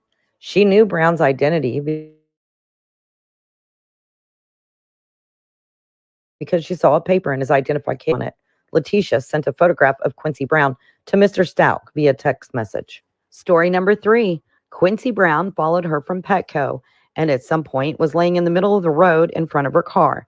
When Letecia stopped to avoid running over the man, he jumped in her car and made her take him to her home. Story number 4. Letecia and Gannon were near County Line Road and Highway 105 in northern El Paso County on January 27th. Gannon was riding a bicycle in that area and fell off, hit his head, and was then abducted by Quincy Brown. In this version of events, Quincy Brown was driven by a man named Terrence. The February 14th story, number 4, has several interesting considerations. During the period of February 12th through the 14th, it was public knowledge by virtue of media coverage that investigators were searching for Gannon in the area of 105 Highway and South Perry Park Road in southern Douglas County, near the El Paso County line. Letecia brought this location up on her own without prompt during a conversation and provided an alibi for why she was in that area. Letecia was adamant that investigators' efforts to search for Gannon in that area would be futile.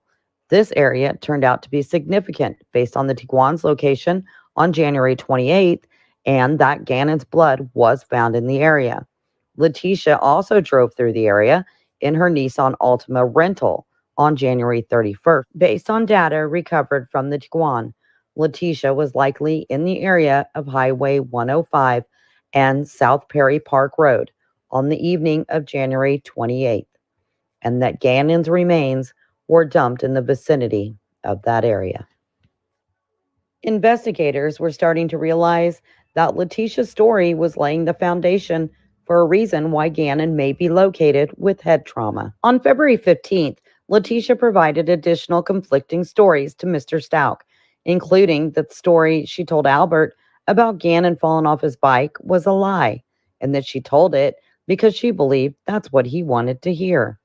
She also stated that the blood in the corner of Gannon's room was a combination of hers and Gannon's.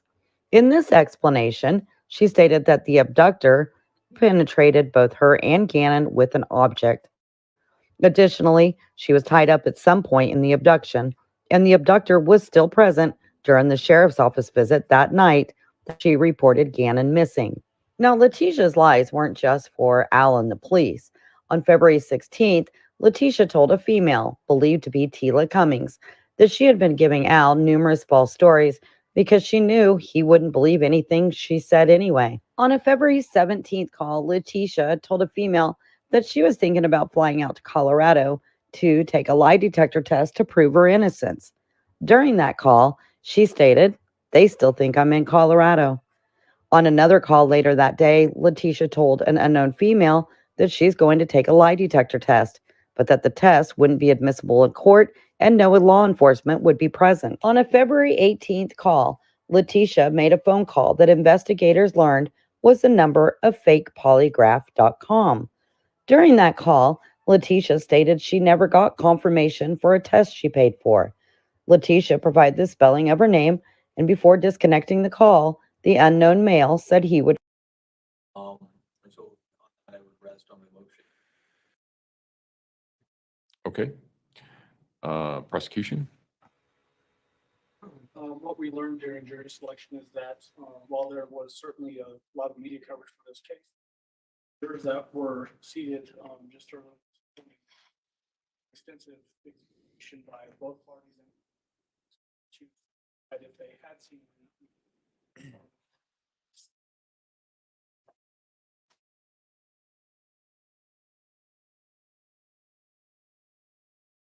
people are able to this information and trust and respect what we do in the criminal justice system. No, heard of media coverage.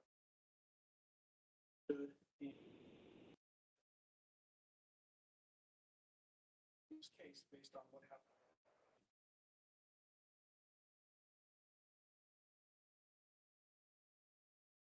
That we end up seeing a sworn all understood those. Still two other motions out there. Okay, hold on just a moment.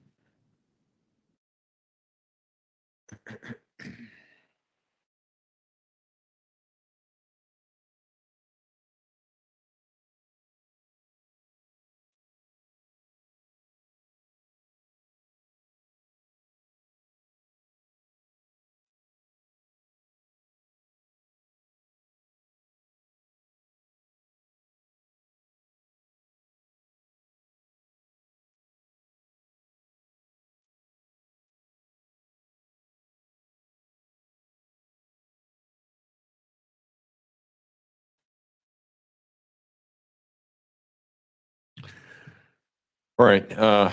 First of all, I've made a ruling regarding this before. I would reassert that ruling. But in addition, um, we've gone through, well, first of all, everybody wanted to have a questionnaire about what people knew about this case, and I thought that that was appropriate. It was something that we were going to have to deal with, whether we dealt with it in a questionnaire or whether we didn't. But the questionnaire was provided prior to the time that any of the jurors received instructions on the law and what it was that was required, the presumption of innocence, the beyond a reasonable doubt, the right to remain silent, those sorts of things, which is something that all the jurors were advised about during the voir dire sessions. In addition, the jury has been seated at this point in time. And one of the instructions that I gave them was they can't do their own research about any aspect of this case, and they can't rely on any media and those sorts of things. And I told them why. And that's because of the applicability of the rules of evidence, and that whatever they heard or whatever they listened to was not subject to the same things that evidence in a courtroom is, such as the witnesses are sworn to tell the truth or they take an oath to do so.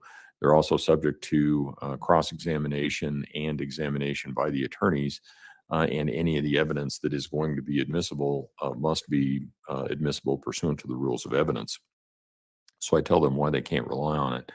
I think that it goes against common sense to say that because someone has an opinion about something means that they have to be disqualified per se. In People versus Drake, 748 Pacific 2nd, 1237, Colorado, 1988, the court said that the test to be applied in determining whether a prospective juror should be dismissed for cause is whether the person would be able to set aside any preconceived notion and render an impartial verdict based on the evidence adduced at trial and instructions given by the court. And all of the jurors in this case have said that they can do that. They all seem to understand the court's instructions. In fact, when I was telling this jury panel why it is that they couldn't do research about anything and why they shouldn't listen to the media and those sorts of things, I got a number of nods of the head as to, I mean, indicating to me that seemed to make sense to them. So that the motion for change of venue is denied. In addition, it would be difficult for, I mean, essentially, I think it was Judge Schwartz that had the story about he moved a case to, I believe it was Durango, based on pretrial publicity. And then the Sunday before they were supposed to start jury selection, the local newspaper ran a story about everything that was in the case. So again, I think given the coverage that this has had, we need to keep in mind that we need to have some sort of venue to try it. I would note that this case is not really different than the Dylan Redwine case that was tried in, was it La Plata County? It was down in Pagosa Springs. The Holmes case that was tried in Aurora, and those sorts of cases. So the motion is denied. Are there any other motions we need to address? Because I think, because, and I don't. Oh, right. Defense.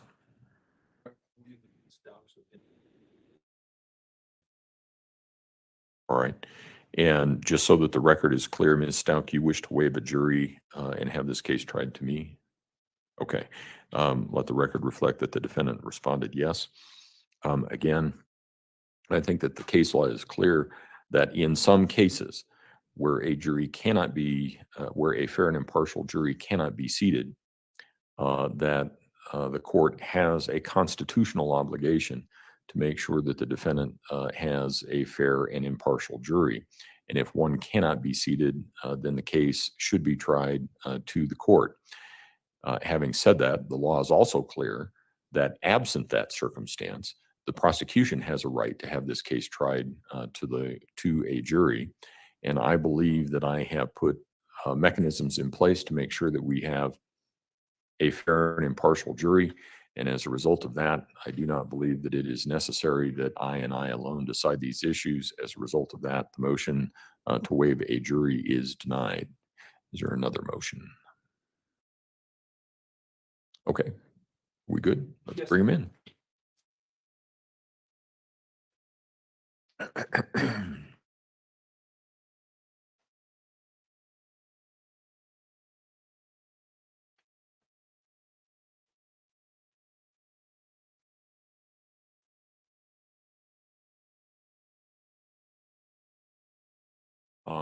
And just so that you guys know, now use the front hallway.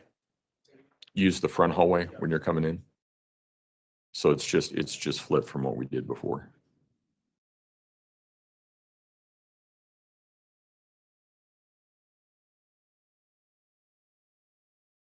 And each side will have a reserved pew, I guess, behind them. Yeah, that bench behind you, that first bench is reserved for the defense, that first bench reserved for the prosecution. There's only,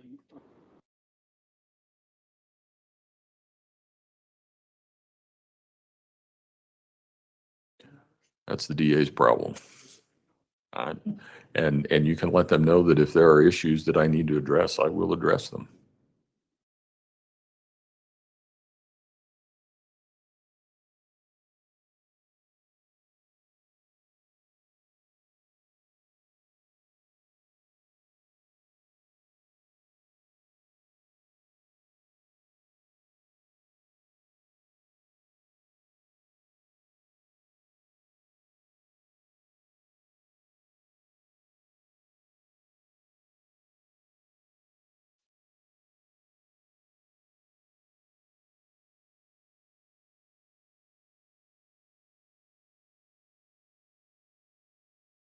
What?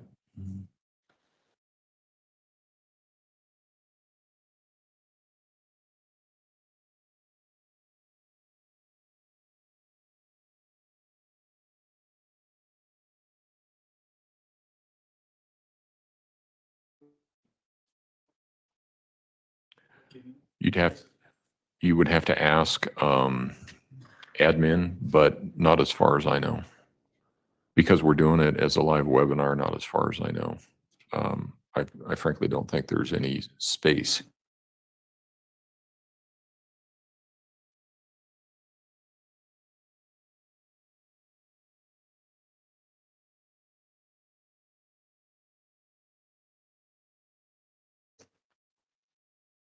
All rise for the jury, please.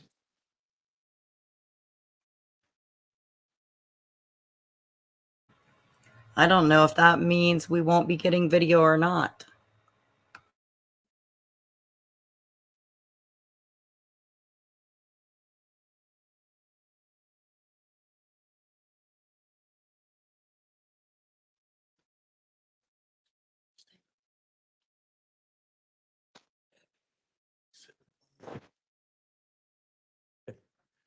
It's okay. All right, thank you. You may all be seated. Here we go. Many of us have been waiting on this for a long, long time. Again, good morning, ladies and gentlemen. I wanted to apologize because I forgot to tell you one of the most important things that you need to remember before you left the courtroom. And that was look to your left and make sure that the person that is to your left comes through that door before you do. If you do that, you're going to be fine. Otherwise, you're climbing over each other to get to your seats, and I apologize for that. It's a rule that I always say, and for whatever reason, I forgot this time, and sometimes I do, and I apologize for that. So you've all been given juror buttons, and you have notebooks with notepads on them. Here's a couple of things that I want to talk to you about. While you are in the courthouse, please wear your juror buttons. You don't need to wear them outside of the courthouse, but please wear them inside the courthouse. It does a couple of things. First of all, it lets everybody know that you are a juror. So you may see other jurors that are wandering around with other juror buttons as well. What that does is it tells people that you are a juror. So it means that if potentially you run into witnesses, attorneys, somebody who may know something about the case, they will stop talking when you are around. Don't take that personally. They're trying to avoid even an appearance of impropriety. Again, don't take that personally. Secondly, it identifies you as a Division 15 juror. The courthouse can be intimidating. It can be overwhelming. And the architects who designed it designed all the hallways to look almost identical. It's an unusual place. People are sometimes anxious when they get here, even jurors as well. And so sometimes they get off on the wrong floor. And we have had jurors in the past become misplaced. Having that button on explains that you are a Division 15 juror. It will help a staff person help you get to where you need to be. So please wear them in the courthouse, but you do not need to wear them outside the courthouse. Mr. Combs has told you how to get in the courthouse in the morning. When you get out of the court, or when you come back after lunch, you'll come back through the Tejon Street exit, just like you did when you first came here, and how you got in this morning. You'll use that same process. Just come up to the 4th floor. Did you show them the video phones? No, Jack talked about it. Okay, so before you go, they'll show you where the video phones are, but they're right outside the elevator. You'll need to call us and we can let you in. So in addition, you've all been given juror pads. They have some information, parking information for you. That's typically the one that is the most important for the jurors. We will also have some parking passes for you towards the end of the day. Don't leave without getting one of those. Make sure that you get one. It will make your life easier. It also has contact information for the county in case it gets lost. But I don't anticipate that's going to happen. But in the event that you need the contact information, it's also there. Your packet also has a question form on it. In Colorado, we do not allow, or we used to not allow jurors to ask questions. There's been a number of reforms over the years, and one of the reforms is we do allow jurors to ask questions of witnesses now.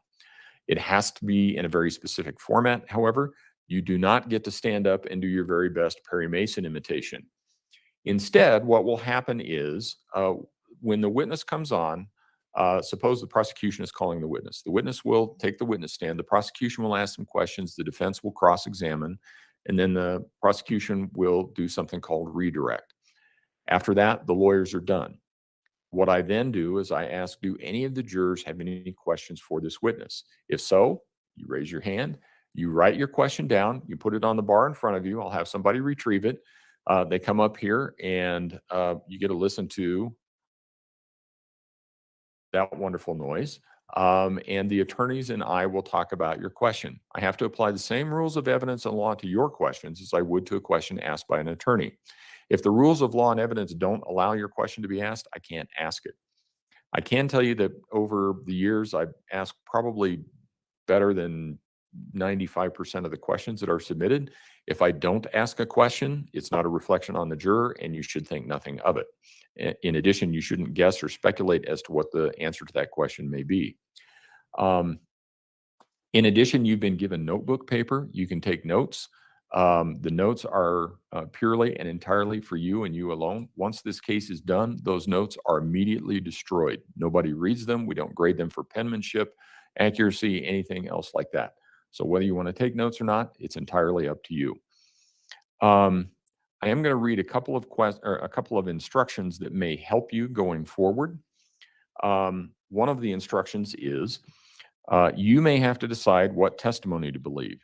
You should carefully consider all of the testimony given and the circumstances under which each witness has testified. Consider each witness's knowledge, motive, state of mind, demeanor, and manner while on the stand. Consider the witness's means of knowledge, ability to observe, and strength of memory. Consider also any relationship each witness may have to either side of the case, the manner in which each witness might be affected by the verdict, and the extent to which, if at all, each witness is either supported or contradicted by other evidence in the case. You should consider all facts and circumstances shown by the evidence which affects the credibility of the witness's testimony. You may believe all of the testimony of a witness, part of it, or none of it. In addition, evidence may be either direct or circumstantial. Circumstantial evidence is the proof of facts or circumstances from which the existence or non-existence of other facts may reasonably be inferred. All other evidence is direct evidence. The law makes no distinction between the effect of direct and circumstantial evidence. Suppose, for instance, that when my children were younger, they had baked some chocolate chip cookies, and I told them that they couldn't have any until I got home. So I get home, I find the lid off of the cookie jar, and I find half of the cookies gone. I could conclude from that evidence alone that it most likely was not my teenage son that got into them, because there are still some left. So I think of the next most logical culprits, and I call the twins downstairs. Sam comes down looking like she always does. She has a nice clean face and a nice clean shirt. I ask her if she had any of the cookies. She says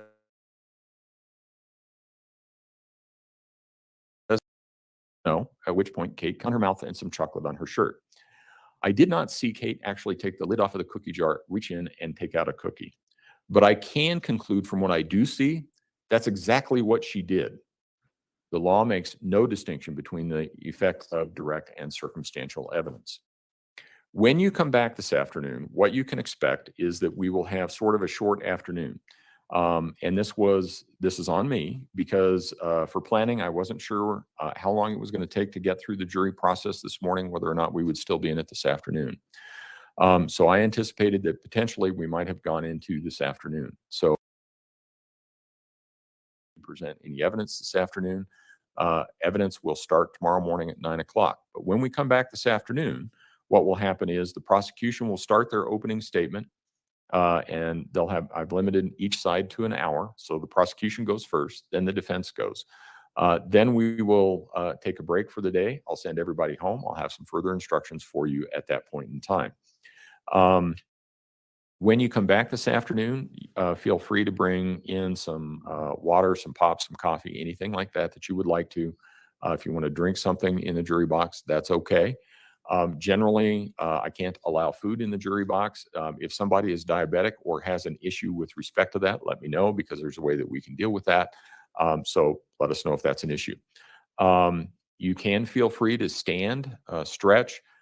Those seats I know are not the most comfortable. I get it. I sit in one that's similar to that a lot. So I understand that. In addition, don't think we have that juror, but in addition, for any of you who are vertically challenged, sometimes you'll find that the seats don't go down low enough. And if that's the case, we have something that you can rest your feet on, so you're not feeling like a 5-year-old in a barber chair. And we got one. We got you taken care of. So we will get one of those, and that should help. The other thing is that feel free to bring in a jacket or something like that if you want to. It always feels warm in a courtroom to me, but that's essentially because I'm wearing a blanket all day long. But if you get cold or something like that, just feel free to bring in a jacket. Again, as you know, most of the eating joints are north on Tejon. There are a few south on Tejon. And your day this going forward, your court days will look like this. We need you to be in the place you need to be to meet Mr. Combs in the morning, and he'll get you here so you're here at 9 o'clock.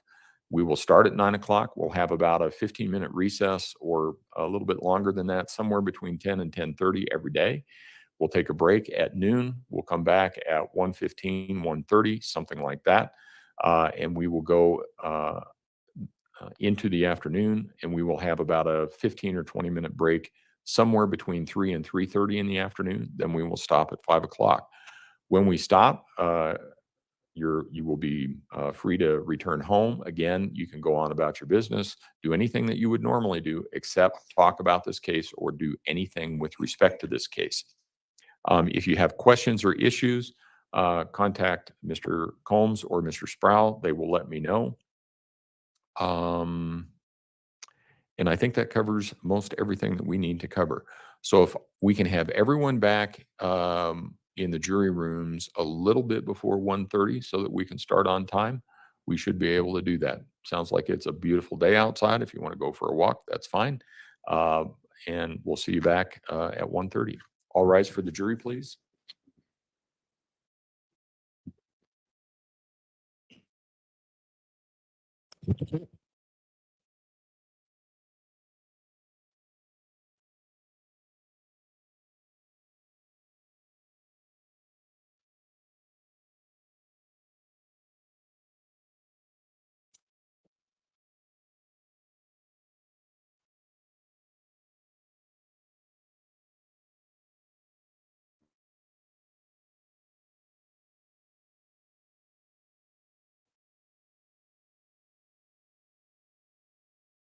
Thank you. May all be seated. Record should reflect the jury has left the courtroom.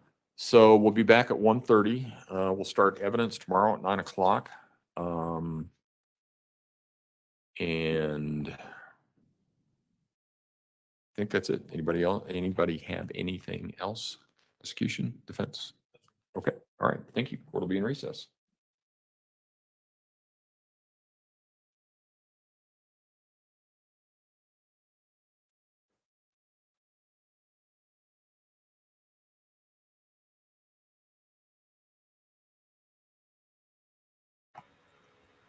All right, so they're going to lunch. I appreciate you guys being with me. I am going to stop this live and start a new one so that the new one is just the opening statements. And we will do that when they come back from lunch. Hope to see you there.